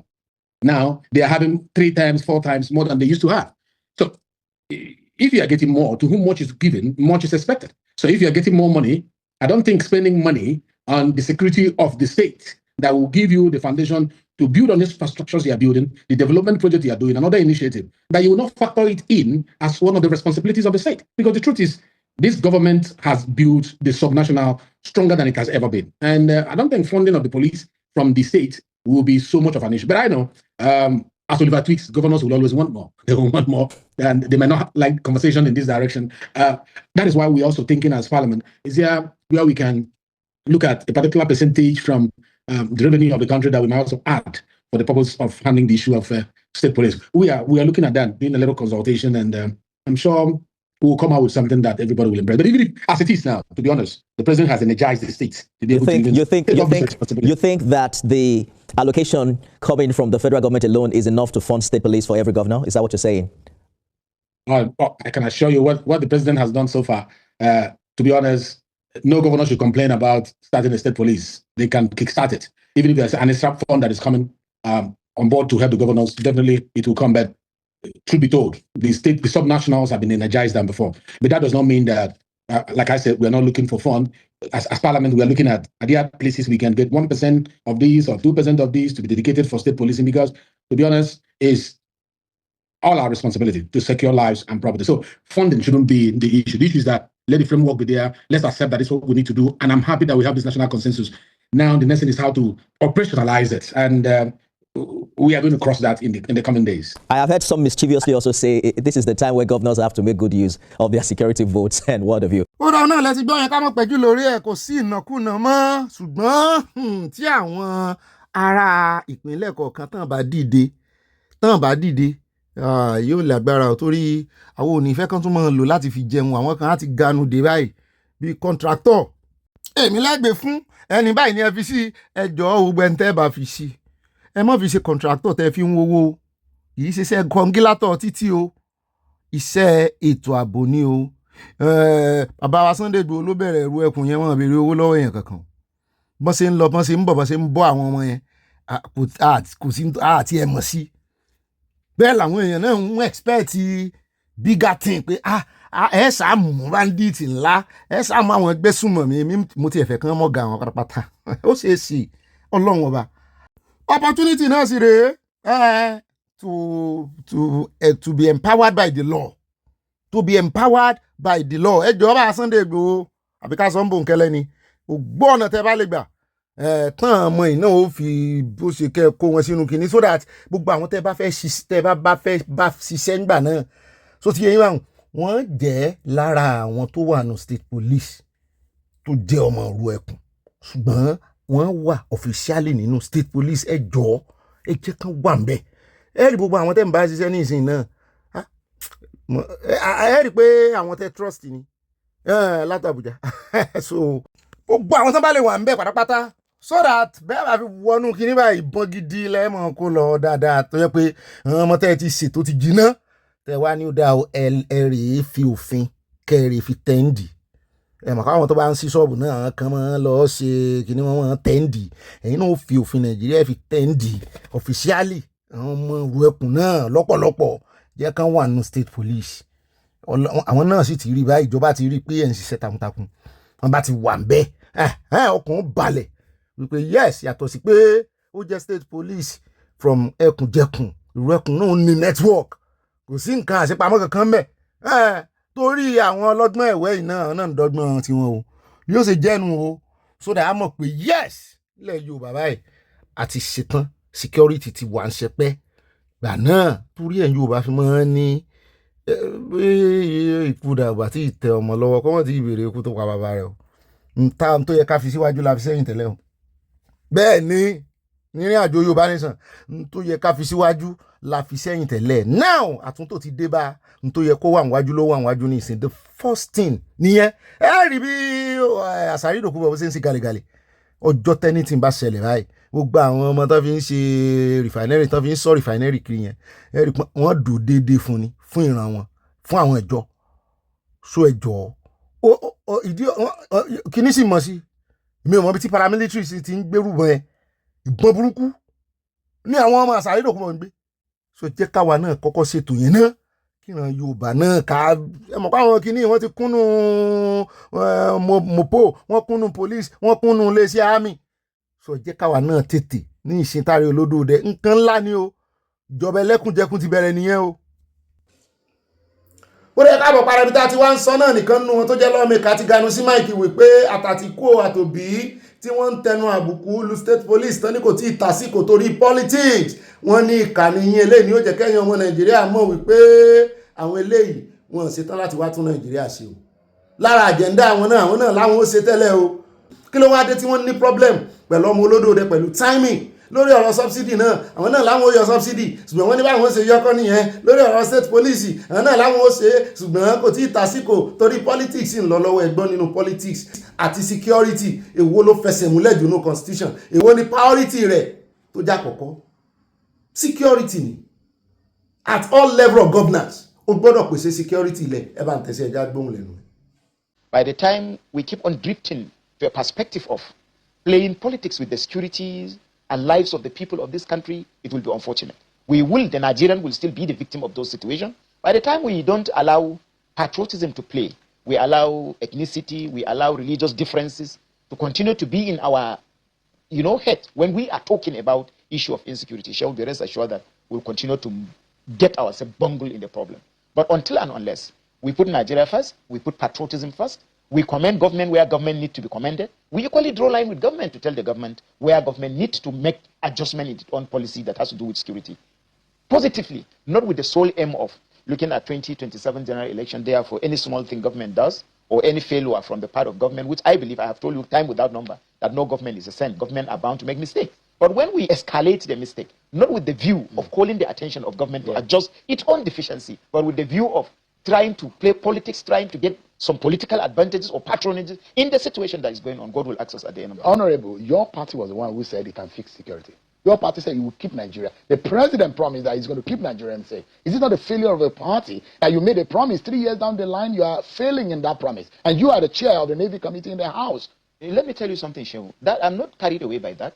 Government make promises. There is no government from United States of America, the mother of all democracy, that does not make promise to its citizen before it comes to power. But sometimes, even the president of this country was patriotic enough to say, I have challenged government on the floor of the House, where I feel government policy regarding to insecurity is not correct. I have said that, but not with a political tune. But even the president of this country have been patriotic to tell you that when you are outside, what you see from outside is different from when you are inside. You see a different ballgame completely.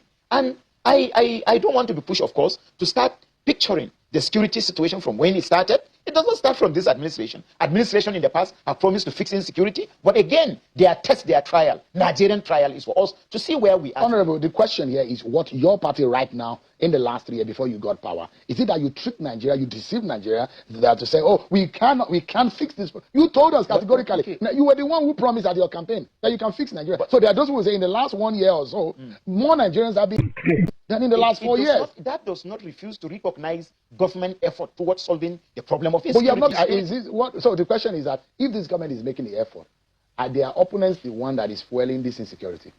I will see. Because this government has said there are political.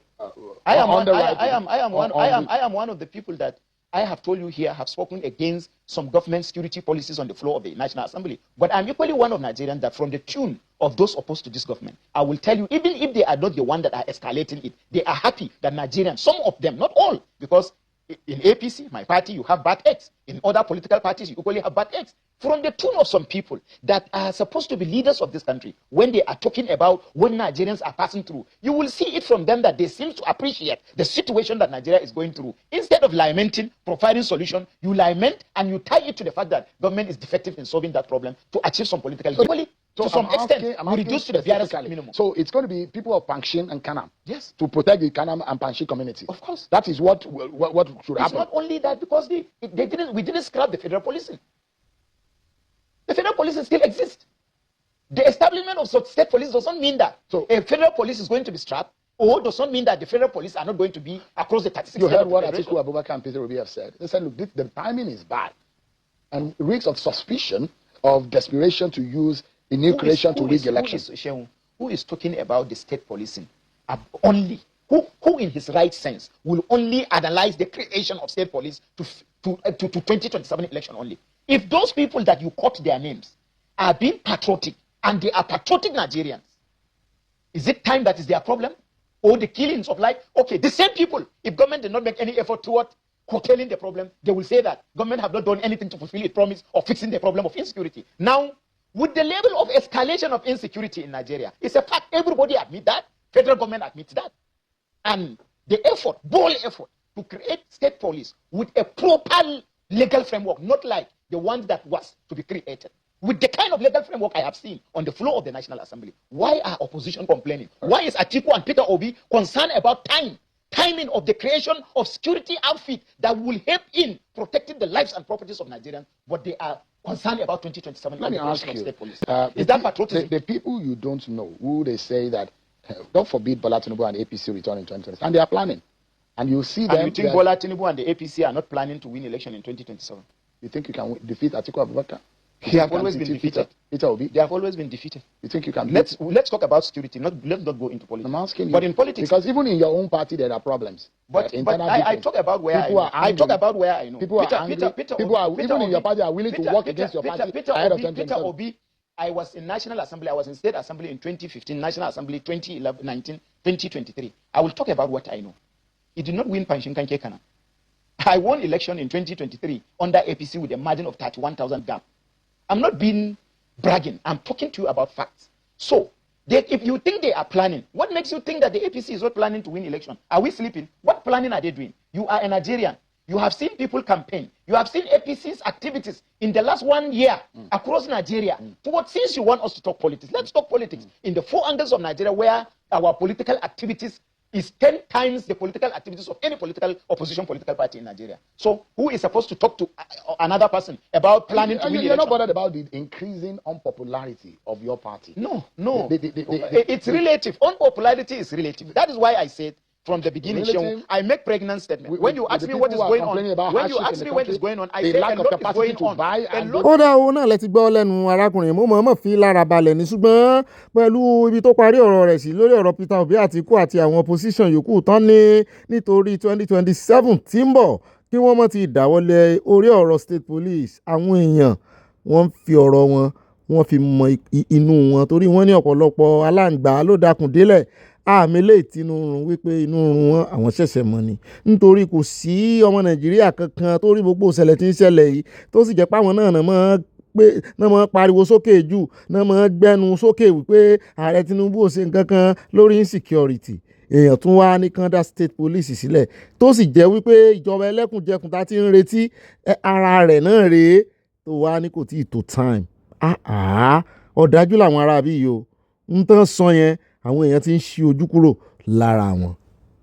ó rẹ káàbọ̀ padà pàápàá láṣẹ jáyà lọ́dọ̀ Minister of Education Aláùsá níbi tán ti ganu sí Mike Buratunji wípé FG to scrap GSS and SS separation wípé wọ́n ní separate ẹ̀ mọ́ kì í ṣe pé wọ́n máa scrap GSS àti SS o wọ́n máa scrap the system of separation separating them wípé wọ́n mọ̀ ká kíláàsì yẹn ni bóyá wọ́n mọ̀ ká GSS 1 GSS 2 GSS 3 GSS 4 GSS 5 GSS 6 GSS 7 tàbí kan kà ní kò tí ẹ̀yẹ́ mi wọ́n ṣe fẹ́ kà ẹjẹ́ àgbọ́ wọ́n ní 20 million ọmọ school náà lọ school mọ́ wọ́n ní the federal government will phase out the policy separating junior secondary schools from senior secondary schools after data showed more than 20 million pupils drop out before reaching the senior secondary school tán bá ti ka GSS tán báyìí wọ́n drop out nìyẹn. Minister of Education Dr. Tunji Alausa announced the decision on Tuesday in Abuja at the inauguration of UBEC Ministerial Implementation and Monitoring Committee. Alausa said the disarticulation policy with the required GSS and SSS to operate separately with different principles and facility has not met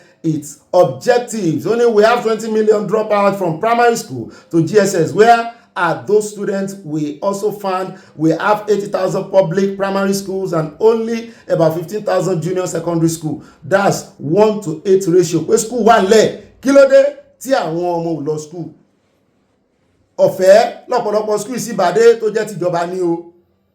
Complete senior secondary, forcing over 20 million children to drop out between primary school and junior secondary school. So we have an entire ecosystem of what it takes, the manpower, the institutional memory, the capabilities of what we need to move this project forward. This is what's happening all over. And I repeat, this is not casting aspersion on UBEC, please. And you're not going to duplicate, you're going to work within UBEC. But I'll tell you the reason why nothing has happened. Honestly, it is not UBEC duty, but it's just nobody's connecting the gap. The Commission assures the Honourable Minister and the Committee of our full cooperation and commitment. Kí ló wá mú wọn drop out? Ọmọ gbọ́dọ̀ lọ school. Mo ní ẹ̀rẹ̀ mọ́ sàwọn garage. Wọ́n fẹ́ kọ́ṣẹ́, wọ́n fẹ́ lọ school. Olódo upon 30. Kí ló wá dé? Mo ní ó ti wá tààpò náà, ó yẹ kẹ́ ti mọ́ kọ́ àwọn ọmọ ní AI. Ká ti mọ́ rí sub. Bọ́n ṣe ń kọ́ weather, bọ́n ṣe ń kọ́ electrician, bọ́n ṣe ń kọ́ plumber. Ká ti mọ́ rí sub tán táwọn ọmọ ti lọ mọ́ kọ́ AI. Tó bá jẹ́ pé yẹn ló máa encourage wọn. Tán ti lọ mọ́ kọ́ AI, tán ti lọ mọ́ kọ́ social media torí orí agbágbé lọ́pọ̀lọpọ̀ wọn. Ó yẹ ká ti ní sub tán ti kọ́ àwọn ọmọ TikTok. Bóyá yẹn á jẹ́ kán lè mọ́ kọ́ṣẹ́ tàbí kán kúkú mọ́ kọ́ ní school náà. Kán imbibe kí ló dé táwọn yìí sá. Ṣùgbọ́n iṣẹ́ pọ̀ fún yín láti ṣe o gbogbo àwọn tó wà gbogbo òfin tó wà ní constitution pé ẹ̀bẹ̀ yẹn kan bá ti ní primary 6 certificate ó lè ṣe councillor tó bá ti ní GSS 3 ó lè ṣe chairmanship ní àbí gómìnà tẹ́ bá ti scrap JSS 3 ní ìsìn tó jẹ́ pé wọ́n mọ̀ kagún ni ẹ̀rẹ̀ ṣe ń jẹ́ ẹnu constitution náà o ẹ̀rẹ̀ ṣe ń jẹ́ o n tó mọ́pọ̀lọpọ̀ tán fi ń drop out nìyẹn pé àwọn kàdé JSS 3 ni wọ́n bá fẹ́ sòṣèlú àwọn orí bí kan wọ̀ bó tiẹ̀ ṣe sí àmà àwọn orí ṣe mo ń gbọ́ pé gan pé governorship JSS 3 ni president náà wọ́n ní SS 3 wà lè gbédé kí lórúkọ ẹ̀ bachelor ó kù díẹ̀ káàtó ẹjá tẹ̀ wájú àròjọ́ musolókun àmọ́ òbọ̀n sì sí o ẹjá wáyà lọ́dọ̀ ambassador fún Amẹ́ríkà ambassador Nàìjíríà l'Amẹ́ríkà Káyọ̀dé ààrẹ níbi tán ti ga òun sókè wọ́n sọ̀rọ̀ nípa state police ṣùgbọ́n ilé ìta fẹ́ mú ń bẹ̀ gangan òun náà ni ibi tán ti sọ wípé ó ṣeé ṣe káàrí olódòdẹ kan wá bá akẹgbẹ́ wọn ní USA kan jọ sí àpérò báwọn ààrẹ yòókù ṣe lọ pé ààrẹ olódòdẹ nìkan ni ò tí ì lọ nígbà tí ò tí ì sá ambassador ni ó sàbọn sọ̀rọ̀ ó dá ẹjẹ́ àgbọ́ lẹ́nu ọ̀rọ̀ pọ̀ tán sọ. What's your plan for the Nigerians in America? Because of course they have quite a lot of issues around visa, around passports, consular issues, and like you said, if you don't tell your own story, others are going to tell it, and you will not be flattered by what is. So what's your plan? First, thank you very much for that. My main objective here is to be an ambassador for all Nigerians, whether they are well-to-do or they are not well-to-do. And we have demonstrated that in these 6 weeks or 7 weeks that I'm here. By being focused on their needs. And their first need is to have a home. The Nigerian mission remains an accessible home for every Nigerian who wants to come here. Will feel welcome, will be attended to with the courtesies they deserve. That will ensure so that they can not only be able to engage and sort out their problems or get good counseling. Because times it's not just solving the problem that is issue, but also getting the right information on what to do, how to go about it. So that's one. Second one is to have a very, very vibrant representation. There are many Nigerians who are falling foul of the law. And since I came, and it's my policy that we must come to the aid and assistance of this Nigerian, as provided by consular prescriptions, instead of they feeling neglected. And I can tell you every week I get about 10. This Nigerian has been arrested in Milwaukee. This Nigerian has been arrested in Tennessee. This Nigerian, in the past, the embassy would not respond, but now we are making sure we respond either through tele-messaging. We speak to the person in custody. We make sure they get their rights and so on and so forth. And so that's what we are doing, and we want to assure every Nigerian that's here that we'll continue to do. You'll be surprised that many people who die here, they want to be buried at home. Again, we have been assisting, making sure we attend the local ceremonies for them. We assist them to get the remains back home through the correct documentation. And so generally, any service that the Nigerian is entitled to and expects from the embassy, we guarantee that you will provide it. Well, the president, of the Nigerian community, and of course, also the personal representative of the president. Last question then will be, do you envisage that we're going to have sometime soon, is it part of your plan and outlook, that we're going to have the two principals meet, whether it's President Trump coming to Nigeria or President Tinubu coming to Washington, D.C.? With the excellent relations between the two, I'm sure we'll be able to get that done one way or the other. Of course, the itinerary of a president determines where they go and where they cannot go. So, but that's part of the process of what U.S.-Nigeria engagement will hope to achieve. Right now, there's a good level of contact and engagement, top to bottom. Even if you have not seen them together physically, there's a good level of engagement. And, so I would hope that during my tenure, that a presidential visit will be possible. Hopefully, to give me the greatest joy that I'll be able to receive my president here, and I know many Nigerians will be happy to have him here. But then it depends on contingencies. That's a lot of work. Ọ̀rẹ́ náà láti gbọ́ lẹ́nu wọn yẹn bó ti jẹ́ wípé kì í ṣe direct answer. No full direct question. Sọ̀rọ̀ nípa itinerary where a president can go, where he cannot go. So níbi tí president lè lọ ni, so níbi tí òun lè lọ ni. Kò tí ì yé mi o. So níbi tí ààrẹ Tinubu lè lọ, níbi tí òun lè lọ. Itinerary kí ni ń jẹ́ bẹ́ẹ̀ náà? Ó níbi tí Trump náà lè lọ, níbi tí ò lè lọ àbí? Ẹgbọ́n ṣé Trump lè wá sí Nàìjíríà? Ṣé ààrẹ Tinubu lè lọ Amẹ́ríkà? Ṣùgbọ́n bàbá yìí ti sọ wọ́n nínú àwọn adùn àwọn òṣìṣẹ́ tọ̀ ọ́ nígbà táwọn gẹ́gẹ́ bí ambassador wípé àwọn fẹ́ inú àwọn á dùn táàrẹ Tinubu bá lè wá rí Trump torí Trump gan ó gbà wọ́n lálejò ẹ jẹ́ á gbọ́ experience wọn torí a rí wọn níbi tí wọ́n ti invite wọn lọ́jọ́ tán mú lẹ́tà wọn lọ ààrẹ àwọn yòókù gan àwọn náà láṣìírí mi ò tiẹ̀ mọ̀ pé Trump gan lè ráàyè rí wọn ó dá ẹ jẹ́ àjọ wò ká gbọ́ díẹ̀ lára experience nígbà tí wọ́n rí Trump kí ló ṣẹlẹ̀ gangan kí ni Trump sí báwo ló ṣe ṣe sí wọn ṣé kò yín mú sí i. But I wanted to start by asking you that when you came here, did you feel the impact of the fact that in the last 2 years nobody was sitting on this chair? Did you feel it? As we speak, I'm still feeling the impact that for 3 years we didn't have an ambassador. In fact, you will find out that even in my mission here, so I received a lot of pleasant affection and very warm reception, which makes me feel very welcome. I remember when I was in the State Department for this last event, I went somebody say, "Hey, Mr. Ambassador, enjoy DC, enjoy America." So not that I'm only going to be working out to improve the relationship to our countries, I also be invited to enjoy myself. Yeah, absolutely. But what was the experience of your encounter with President Donald Trump? Excellent, beautiful interaction, and with a lot of warmth. With a lot of warmth. One of the things that touched me most was that after we got to meet each other and so on, and there's this gift-giving ceremony, you pick something. Right. So President asked me to pick one medallion, President of the United States. Okay. And I picked one to show, so pick another one. Wow. You got two medallions. So that shows me that, hey. I hope you didn't become a subject of heaven.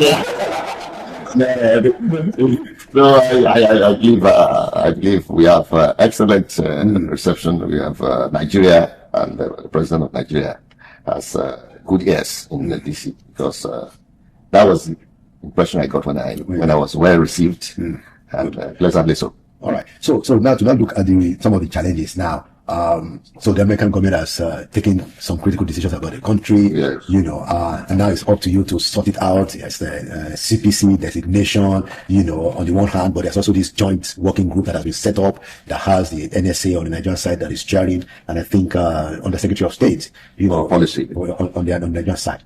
So how is that going? How are you handling, those very, very tender and quite possibly tension-laden relationship? Yeah, you take each one by one. The CPC matter, as you well know, is not a recent issue. Yeah. Several years ago, the first Trump administration, we were so designated. True. And we were so designated because Nigerians, Nigerian Christian associations, Nigerian groups elsewhere thought, for the first time, it was to make Boko Haram accountable. But eventually it led to not only the institution, but also the turning of the brush on the Nigerian government. Yeah. And that is 2012, several years ago. Yeah. 2012 was Boko Haram designation. Yes. But the first CPC was actually maybe 2020. It was the second time of Buhari, certainly, at the beginning, because I remember that, or thereabout, but it was under Buhari. Yes, it was under Buhari. It was first Trump. Yeah. It was second Buhari, first Trump. Yes, exactly. Yes, that's what happened. So it has happened, and it happened for the same reasons that it happened now. Yeah. In other words, it's domestic politics that drives foreign policy. Yeah. There are domestic groups in America who are hankering after that fact, and that domestic group in America includes Nigerian Americans. Yes. Who are busy canvassing for that.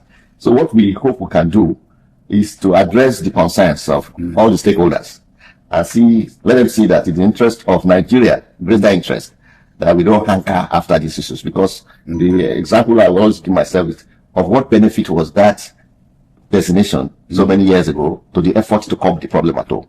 Nil, negative, in my view. It has raised the profile internationally, but of what benefit has it been to solving the problem in Nigeria? Some may say, well, partially, maybe the government do more and so on and so forth. But that's the point. Nobody is going to solve our problem for us. You can help me. You cannot help me carry my load. You can only help me lift it up to my head. It is mine. So you have to carry I see how to carry my load myself. And no matter the noise other people make from outside, that will help me to carry that load. So the focus is how the load at home is going to be carried by our appropriate authorities, because I won't say federal government alone. Appropriate authorities across the board. So I'm not expecting a quick resolution of the CPC issue, except some of the things that led to it are rolled back gradually. Right. But the good news is that our friends, even in the faith community, they they are beginning to look at the issue also from a more balanced perspective. And they're beginning to engage. Okay. And we're beginning to see that it's not an adversarial relationship between the government of Nigeria and those who are advocating action. So once we can have a meeting of minds, then we can drive in the same direction. Excellent. Yes, and when we drive in the same direction, it won't matter what we are designated as, because we will have solved our problem. True. Very important point.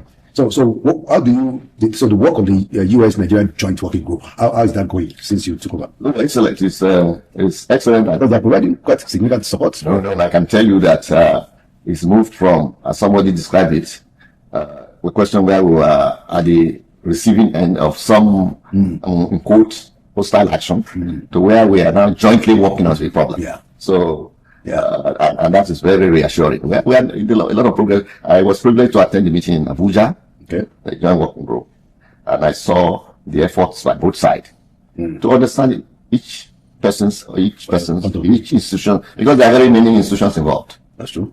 On both sides, and each institution comes to the table with their own platform. Exactly. And so you have to be able to see how we are balancing, understand each other, and then make plans how to work better towards the goal and objective. ó náà lẹ́tí bẹ́lẹ̀ ní wọ́n yàn mú ló ti tó àsìkò káàrí olódòdẹ náà lọ nítorí wípé pẹ̀lú ìrànlọ́wọ́ tí Amẹ́ríkà ń ṣe ẹ̀ fojú kanra yín, àwọn envoy náà lè rán síra yín, àwọn lobbyist ní ń bá wọn sọ̀rọ̀, nínú ẹ̀ náà ni partnership ti jáde, nínú ẹ̀ náà l'Amẹ́ríkà ti kó nǹkan ogun wá, nínú ẹ̀ náà l'Amẹ́ríkà ti wá bọ́ǹbù àwọn kinní lọ́jọ́ kérésì tí bàbá wọ́n mọ̀ fún bàbá Adébóyè ń gbàgbós lágbà tán ti sọ̀rọ̀ wípé só inú yín dùn ayọ̀ yín kún, mo ní káwọn náà yára ìmúra déédéé o, kán sì kìlọ̀ fún àwọn ọmọ ìjọ wọn o, torí inú wọn bí wọn ní ìsìn o, kí wọn ò ní fi gbogbo ẹnu sọ̀rọ̀ o, ojú làlákàn fi sọ̀rọ̀ o, inú wọn bí wọn ní tán bá ti sọ̀rọ̀ sí wọn o, ẹjẹ́ àsọ́ra wa o, inú mi dùn sí ti bàbá sọ bó tẹ̀ jẹ́ wípé ẹlẹ́ẹ̀kejì rẹ̀ àwọn èèyàn ń sọ pé kán mọ́ bá wọn sọ bẹ́ẹ̀ mọ́ o, pé bọ́n náà ṣe máa sọ wípé kán excuse Ààrẹ Olódòdẹ, kán mọ́ criticize wọn, kán mọ́ blame wọn, àwọn blame wọn bọ́n náà làwọn lè ṣe é, àwọn òsọpọ̀nà náà dá gbogbo insecurity lẹ̀, ṣùgbọ́n náà ní àwọn kájú ẹ̀, àwọn kájú lù, kí ló dé tà ní blame wọn.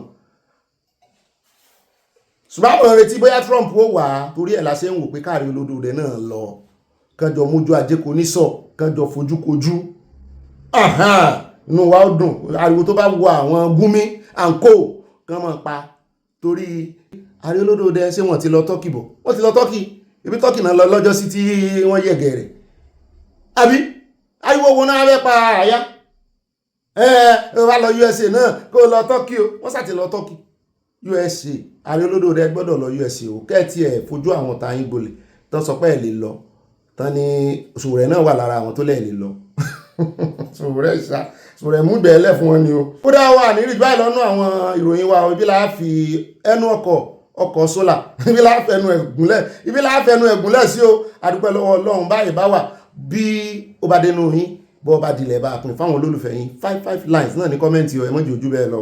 Yóò yá kò ní yẹ́lẹ̀ ajẹ́rẹ́ àfìrí ìjẹ́kọ̀ wà yá ọ̀rọ̀ kan nínú abala ẹ̀ńbáráyè àwáráyè mọ́ mi mo dúpẹ́ ta o. God bless you, I see you tomorrow by God's grace. Ire tójú owó rí láàrin o, ire kàbìtì. Goodbye and God bless you. Mo mà tún kí káàbọ̀ sínú abala ẹ̀ńbáráyè o, pápákọ̀ láàsì o. Ǹjẹ́ ti gbọ́ ẹni pé kí ni pé ilé ẹjọ́ ti dá ìjọ ikú fún àwọn 12 àwọn agbésùnmọ̀mí, inú mi sì ń dùn. Ẹ lè gbọ́ lẹ́nu àwọn opposition, ẹ lè gbọ́ lẹ́nu àwọn tí wọ́n bá fẹ́ kí Nàìjíríà kó rójútùú, nítorí gbogbo àlà ń pariwo wípé àwọn agbésùnmọ̀mí kí Ọlọ́run jọ kó bá wa ṣẹ́gun wọn. Bá a bá wá ń rí ìgbésẹ̀ akọni tí ìjọba ń gbé, nígbà tán bá gbé ìgbésẹ̀ tí ò tẹ́ wa lọ́rùn, àwa náà la máa jáde síta tá a máa palariwo, tá a máa criticize wọn. Ṣùgbọ́n wọ́n ń jọ bí ẹni wípé àṣírí àwọn opposition ìfẹ́ mọ́ tú báyìí, nítorí ń jọ bí ẹni pé wọ́n ń ṣayọ̀ nínú kó bàjẹ́ ni. Torí èmi expect pé pẹ̀lú ohun, pẹ̀lú ariwo, pẹ̀lú ìlàgùn tí wọ́n fi mọ energy tán máa fi pariwo nígbà tí nǹkan bá mẹ́hẹ̀, tí àwọn agbésùnmọ̀mí bá pọ̀ ọmọ Nàìjíríà ní ìsìn tán wá ń dájọ́ ọkú fún wọn, ó yẹ ká máa gbọ́ lẹ́nu wọn náà wípé ìjọba ẹ ṣé o. Bẹ́ẹ̀ náà lèmi náà tún wá fẹ́ fohùn lẹ̀ fún gbogbo àwọn gómìnà níbi tí àwọn agbésùnmọ̀mí ti wá, bóyá kíjọba wá wọ̀rọ̀ kọ̀ọ̀kan fi ṣàdáàbò mí, káàrí Olódòdẹ kú mọ́ buwọ́lù, bóyá kán tún òfin ṣe. Tó bá jẹ́ pé federal government náà ló gbé àwọn agbésùnmọ̀mí lọ ilé ẹjọ́ tán prosecute wọn, tí ilé ẹjọ́ sì dá wọn lẹ́jọ́ ikú, kán fún ààrẹ Nàìjíríà ní agbára láti buwọ́lu ìwé ikú wọn. Kí ló dé tó jẹ́ wípé gómìnà nìkan ló láṣẹ láti buwọ́lu ìwé ikú fún àwọn tán dájọ́ ikú fún, pàápàá jùlọ àwọn agbésùnmọ̀mí? àwọn gómìnà náà wọ́n lágbára o ọ̀pọ̀lọpọ̀ wọ́n sì ń sá mẹ́wàá rèé o ẹ mẹ́jọ pé Supreme Court ló dájọ́ fún o kẹ́ ẹ yá tètè pàápàá kẹ́rin yẹgi fún wọn ní o àfẹ́ ó tún lè dọ̀la ní ìsìn kan wèrè kan tún lè wọ́n rè jíyàn gbèǹbì kan wá ní àwọn ọ́fíìsà mẹ́wàá yẹn tẹ́ dájọ́ kú fún ẹ bá wọn tú wọn lẹ̀ kó tó di bẹ́ẹ̀ ẹ tètè rèé sáyàn wọn. ẹ jẹ́ àgbọ̀ làbárè lẹ́nu bí kò bá a bá padà dé à ń lọ sọ́dọ̀ sísítà mi Mùkúnfáyọ̀ wọn náà ní àwọn ọ̀rọ̀ kan tán fẹ́ fi ránṣẹ́ sí àwọn agbẹnu àbí olùgbèjà ní ká pè wọ́n àwọn onídùúró Gani Adams tán ń gbèjà rẹ̀ lórí àgbàgbé. His case against these terrorists, they put them on trial, and before you know it, justice is served. That is what we want to see. 12 terrorists sentenced to death within so short a time. It's very reassuring. It's really very, very encouraging. Saleh Idris was sentenced to 45 years for membership of Boko Haram. Look at what happened 2 weeks ago. Batijo, the terrorist, was killed in action, and his mother and his sister were convicted just a few days after. Why? Because they concealed information about the activities of a terrorist from security agencies. They are supposed to report such activities. The law does not say that, oh, if that person is your relation, don't report. No, it has We've seen fathers that handed over their sons to the police, law enforcement. And that's the way it should be. If we truly love our country, wherever people are doing anything that can hurt the peace of our country, so people must be reported so that the law enforcement agents can move in and do the needful. So, Batijo's mother and the daughter, they did not do that. And they found evidence that they were in communication with him. That was enough. It was enough, true. And then both of them have been convicted. Nobody is good. The law is not a respecter of emotions. The law does not care about emotions. But people now say, how can you do that to members of, what is their offense? Is it because they are members of his family? Their conduct showed that they aided and abetted Batijo's activities. And so they had to pay. So I'm happy.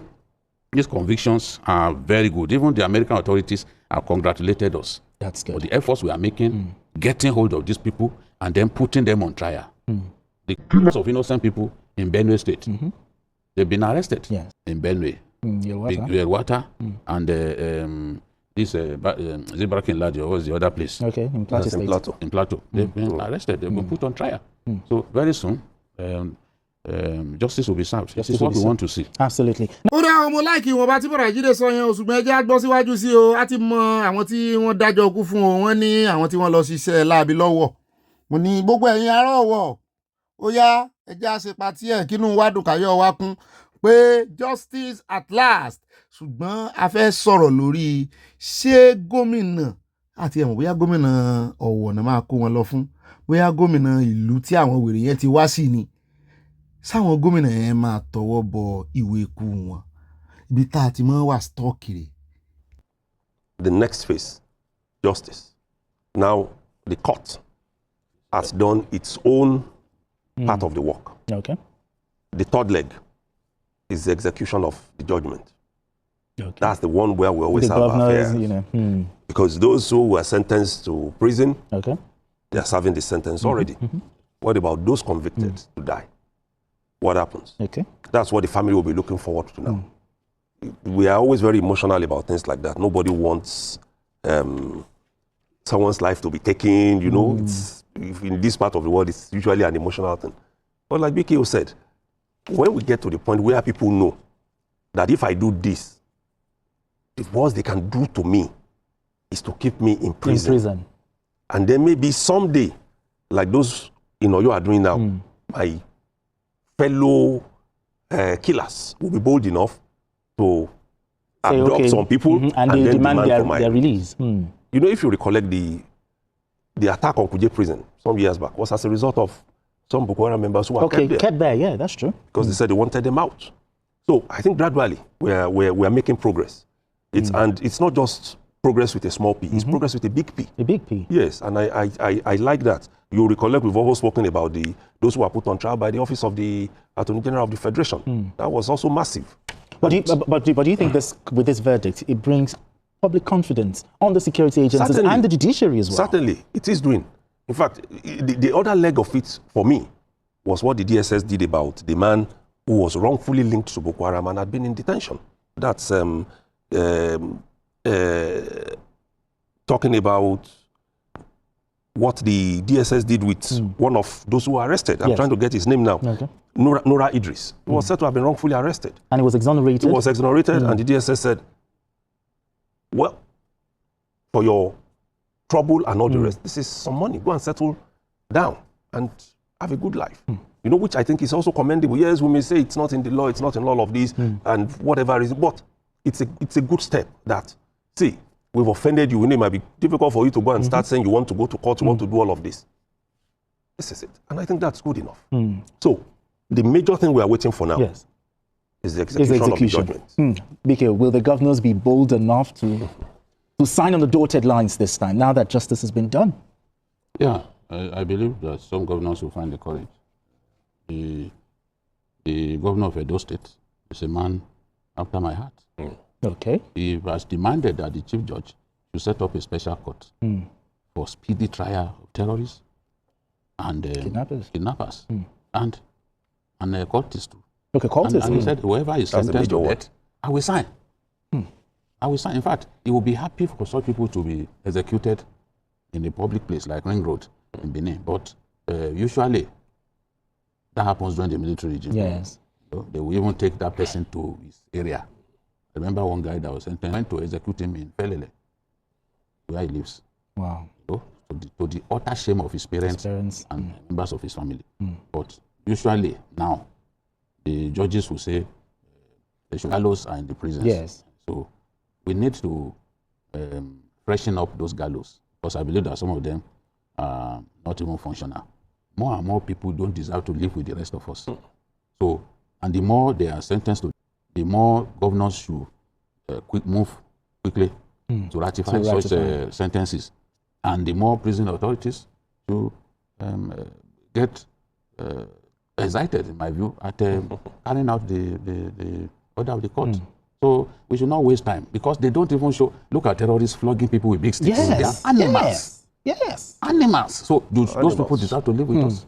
Big no, capital no. Torí gbogbo àwọn gómìnà nsìn kan wá mọ́ pàǹdẹ̀dẹ̀ fún àwọn gómìnà àti rí gómìnà méjì tó ya wèrè gan sí ọlọ́run wípé àníṣe bẹ́ẹ̀ bá ti dájọ́ ọkú fún wọn tó bá ti já wọn ọ̀daràn nìyẹn gbé wọn wá sí stéètì òun. So mo rò pé lọ́tẹ̀ yìí náà báyìí gbogbo àwọn gómìnà tó bá ń ṣàánú agbésùmọ̀mí bóyá kan yọ wọn kúrò lórí oyè. Kan yọ wọn kúrò lórí oyè. Kí ló dé? Ẹ wo àtìgbà tó ti pa yẹn lọ́wọ́.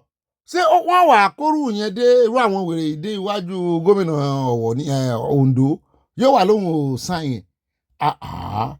Kí wọ́n kó wọn padà sí stéètì wọn o. Wọ́n á ṣe pàṣípààrọ̀ wọn o. Wọ́n á fún wọn lámnẹ́stì mbẹ́ o. Wọ́n á radicalize wọn o. Kíjọba wá wọ̀rọ̀kọ̀ gbogbo wàhálà tẹ́ ti ṣe látijọ́ ìtẹ́ ń kó wọn kiri. Títí tá a fi rí ìdájọ́ òdodo. Bẹ́ẹ̀ bá fẹ́ kí inú Amẹ́ríkà yọ sí yín pátápátá. Wọ́n ti send the congratulations wọn bẹ́ẹ̀ bá fẹ́ kàn congratulate yín délẹ̀délẹ̀ kí àwọn tán sì pa tán ta ìjẹ wọn sílẹ̀ kán lè sùn láyọ̀ àtàlàáfíà. Ẹ jọ̀ọ́ ẹ ṣe ní kánmọ́kánmọ́ kóyákóyá kán pa wọ́n ta gbangba kí gbogbo wa rí wọn.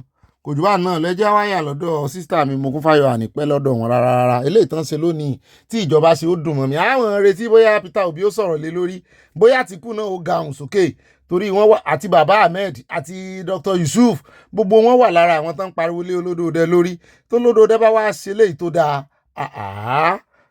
jẹ́ ká dúpẹ́. Jẹ́jẹ́ ti tèmi ni mo dúró kó sọ pé máa ti ro ni ẹ tó fẹ́ gbọ́rọ̀ máa dẹ̀ fún ẹ normal máa fún ẹ bó ṣe like kò sépè tó kù tó ṣẹ́ àkọ́kọ́ oníṣe ni Sunday gbowó fún mi ó rí pé ẹranko ni ẹ ó fi wọ̀n wípé gbogbo ariwo tó ń pa lórí Facebook yẹn ṣe ni ààrẹ gbowó fún ẹ àbí Sunday ò gbé 1 naira fún mi Ìgbòho òòṣà ò fún mi ní ṣíṣì ṣùgbọ́n ọmọ ilẹ̀ káàárọ̀ òjíire ni mí ilẹ̀ wa ò dẹ̀ ní bàjẹ́ ẹ̀yin tẹ́ bá ń fẹ́ kí ilẹ̀ wa bàjẹ́ máa rìn dànù ẹ rìn tèfètèfè ànígbùrò yín mọ́ láyé ìwọ olórí burúkú olòṣì ẹranko agbọ́pọ̀mọ kékeré ni ẹwọ́n níṣe ló gbójọjọ orí ẹ lọ tán bá fi wà àti Gani mẹ́nu kúrúburú sílẹ̀ talájù nínú ìwà tiẹ̀ láíláí lèèyàn ti lè ṣeṣẹ́ lọ́dọ̀ èèyàn ó sọ wípé OPC ní Sunday Igboho tẹ́lẹ̀ fine ṣé Gani ló dá OPC sílẹ̀ àbí bàbá Fáṣẹ̀hùn ẹ pariwo orí burúkú pé bàbá rí pé Gani jàyà ó jàyà OPC ìyá OPC ìyá ilẹ̀ Yorùbá wo ló jẹ ṣé kì í ṣèjà tóun àti bàbá Fáṣẹ̀hún ń jà ní Mushin ló dá wàhálà sílẹ̀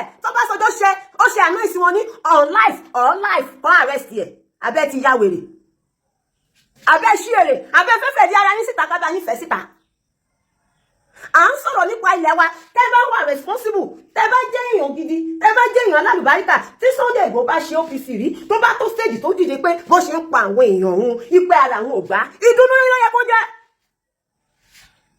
àti wà àtọ̀gá ẹ torí yín bá pé papọ̀ ìdùnnú yín ló yẹ kó jẹ́ pé ẹ bọ̀ tún rí lára ọmọ yín tó dìde mo rò pé ó yẹ kẹ́ fọwọ́sowọ́pọ̀ fún ni kẹ́ supported with everything mo tiẹ̀ kò tiẹ̀ sí èèyàn tó yẹ kó gbọ́ ṣùgbọ́n torí pé ẹ fẹ́ gbowó lọ́wọ́ ìjọba ẹ ń retí approval kí Tinubu lè gbowó sílẹ̀ kẹ́ lè lọ fi ra ìbọn ìgbà tí ní ti lọ ẹ ti ṣòfò ẹ wúlò fún wa kí ni ìtumọ̀ OPC kẹ́dọ̀ yàwó oníyàwó ọkọ àtìyàwó tó ń jà kẹ́nu ọkọ bí ètò àkú kẹ́ padà wá máa bá yàwó ẹ̀sùn kẹ́ máa mọ̀ gógóró káàkiri orí street orí kọ́nà kẹ́ máa mọ̀ gógóró káàkiri ládùúgbò kẹ́ máa fa wàhálà unnecessary ìyẹn nìkan lẹ́mọ̀ wàhálà ṣẹlẹ̀ ẹ bẹ̀rẹ̀ sí ní pariwo kiri online tẹ́ bá dáńtọ́ tẹ́ bá kájú ẹ̀ ẹ̀yin náà ẹ̀kọ́ ọmọ ṣẹ̀bẹ́ lẹ́ni boys ìbọn tẹ́ ń lò láyé OPC ńkọ́ àwọn ìyá tó sọ wípé ìbọn kì í ràn wọ́n láyé OPC ńkọ́ àwọn bọ̀bọ́ tó sọ pé ìbọn kì í ràn wọ́n láyé OPC ńkọ́ ṣé gbogbo wọn ti kú tán ni àbí wọ́n ti padà lẹ́yìn Gani ṣé gbogbo wọn ti kú tán àbí wọ́n ti padà lẹ́yìn Gani ìwọ wá bọ́ síta ó wá bẹ̀rẹ̀ sí ní pariwo bí ajá mi ló pa ó wá ń gbó káàkiri online aláìní ìtìjú àgbàlagbà tó bá bímọ alálùbáríkà wọn á pè é wọlé wọn bá ẹ wípé èyí tó ń ṣe yóò ṣì ló ń bá ó ṣí àtòṣì ló ń bá ó nírònú wọn pa àwọn èèyàn yín wọn pa ìran yín ẹdẹ sí bọ́sọ̀ láyé wá ń jàjà ẹgbẹ́ òun jàjà APC òun jàjà ìrù ẹkùn lórí burúkú ni yóò yẹ kẹ́ dọwọ́ bojú ìwọ wá ń sọ pé Sunday Igboho gbowó fún mi má jẹ́ kí n tàn ẹ́ tó bá ṣe Gani Adams ló wà nípò Sunday Igboho lẹ́ni màá support Gani torí pé gbogbo nǹkan tílẹ̀ wá ṣàmà fi dà lèmi dúró lé lórí ẹranko burúkú ẹranko gbogbo ìwà tẹ́ ń wò gbogbo nǹkan tẹ́ ń ṣe pátápátá ó fi yé wa gan pé ẹ̀yin gan oró inú yín ó ju ti Fúlàní tí Ìgbòho fẹ́ lọ bá nínú igbó lọ ẹ̀ẹ́dẹ̀ ṣera yín láṣẹ Ìdùmarè láṣẹ àwọn tó tẹ̀lé ijó olórí burúkú ẹlẹ́sìn ó fèèyàn títí ẹ̀ sílẹ̀ ṣé Gani wàlà ni ṣé Gani wàlà ẹ̀yin olórí burúkú olòṣì ọ̀gá OPC wọ́n ń bẹ ní Kwara State ọ̀gá OPC ó wà lọ́wọ́ kidnapper ẹ̀ lè lọ gbára yín sílẹ̀ ẹ̀ ń sun ẹkún kiri ní online olórí burúkú ẹlẹ́sìn ẹ̀ tó ṣẹ̀ṣẹ̀ ń pariwo Gani ìlú Gani wọ́n ti fẹ́ kidnap wọn tán kí ló ń ṣe sí èèyàn tí ò lè gbèyàn kan ṣoṣo láwọn gba gbogbo ilẹ̀ káàárọ̀ òjíire èèyàn tí ò lè dìvẹ́ǹdì àwọn ará ìlú ẹ̀ òun láwọn dìvẹ́ǹdì gbogbo wa òun ni káwá gbẹ́kẹ̀lé èèyàn tó ṣẹ́nu kúlúbú tẹ́nu ẹ̀ ṣe kúdúrú bẹ́ẹ̀nù fúnlẹ̀ ẹlẹ́dẹ̀ ṣé rí ìyẹn lè wọ́n gbọ́ ṣé ní tẹ́wọ́ ilé wọ́n gbọ́ èèyàn tó fi jà lẹ́gbọ́ kò rí nà mo sọ́rì torí tó bá wọjọ́ ọ̀la wa ni kábíyèsí aláàfin àná tó bá wọjọ́ ọ̀la wa ni kò ní fi rúgà ní dàrẹ́ àwọn náà wà lára àwọn tó balẹ̀ káàárọ̀ òjíire jẹ́ gbogbo wọn ti kú dànù báyìí wọ́n fi wá sílẹ̀ sínú wàhálà ìwọ olórí burúkú aláìní ronú èmi ọmọ kékeré gba ìrònú mi ju ti tiẹ̀ tan 100 ó wá gbọ́ síta ó wá ń sọ̀rọ̀ ẹ̀yin tẹ́ ẹ̀ lè gbára yín àìmọye OPC tó ń ti kidnap kí láǹfààní yín àbí ṣọ́bà sọ́jọ́ ló pe Tinubu àbí Jonathan ló pé tá máa fọwọ́ bẹ̀ yín ó ní Tinubu pé ó mọ̀ pé gbogbo etí Gani ṣe ó mọ̀ pé ó fọ́ ní àbí ọ̀pá àṣẹ tá máa kó kẹrin tá máa ṣe káàkáà àbí yẹn ló ní tìmọ̀ sí wa àbí yẹn ló rò pé ó jẹ wá ìgbọ́ wá gbọ́ síta wá bẹ̀ sí ní ṣéke kìdíkọ̀ wọ́ bẹ́ẹ̀ wúrẹ́ bẹ́ẹ̀ bẹ́ẹ̀ díwọ̀n yìí báyìí á fi èpè fún ẹlẹ́pẹ̀ yìí bí àgùntàn bá bẹ́ẹ̀ díwọ̀n yìí á fi èpè fún ẹlẹ́pẹ̀ yìí gbogbo èpè tó ṣẹ́ ìwọ àti àwọn ọmọ tó bí lẹ́ẹ̀forí po kọ́dún yìí kóṣù yìí tó parí lọ́kọ́lẹ̀ kò sí kankan tó lè fi ṣe mí èmi ò bẹ̀rù anybody kò sí kankan tó lè fi ṣe mí gbogbo èpè just useless ẹlẹ́sìn aláìní ìtìjú ọkùnrin ìgbà tó bá ń ṣe gbogbo orí burúkú ní Facebook báwo lọ ṣe mọ̀ kó fẹ́ wà responsible nínú ilé ọkùnrin gidi tó bá wà responsible nínú ilé wà mọ̀ olórí burúkú aláìní ìtìjú wá kí àti ìyá kàṣẹ́ ti pọ̀ ó wá bẹ̀rẹ̀ sí ní fẹ̀ fún gbòòrò ó wá ń ṣe bí olórí burúkú online ó wá ń ṣe bí ìwèrè online ó wá rò pa abẹ́rùn kà á yẹ ọ́ oníyẹ tìrantìràn ẹ má ti lọ gba àwọn ọ̀gá OPC tó ń kó síbẹ̀ àbí Sunday Igboho lẹ tún retí kó lọ bá yín gba àwọn yẹn láì nísìjú ẹni tó yẹ kẹjọ ọwọ́ bojú báyìí tán ní kí ló ṣe yín pọ́n tẹ́tẹ́tẹ́ pẹ́ ń ṣẹ̀ sí ipò orí olórí gbà ṣe yín ṣe lójú yín orí olórí ò gbà ṣe yín ṣe olórí burúkú olòṣì ìwọ believe pé mo fọ́ fún ẹ àbò believe pé mo lè máa bẹ̀rù ẹ òfo ló máa ṣe èmi mo kú fáyọ̀ I don't fear you ká yẹ ọ ká dáa fún ọ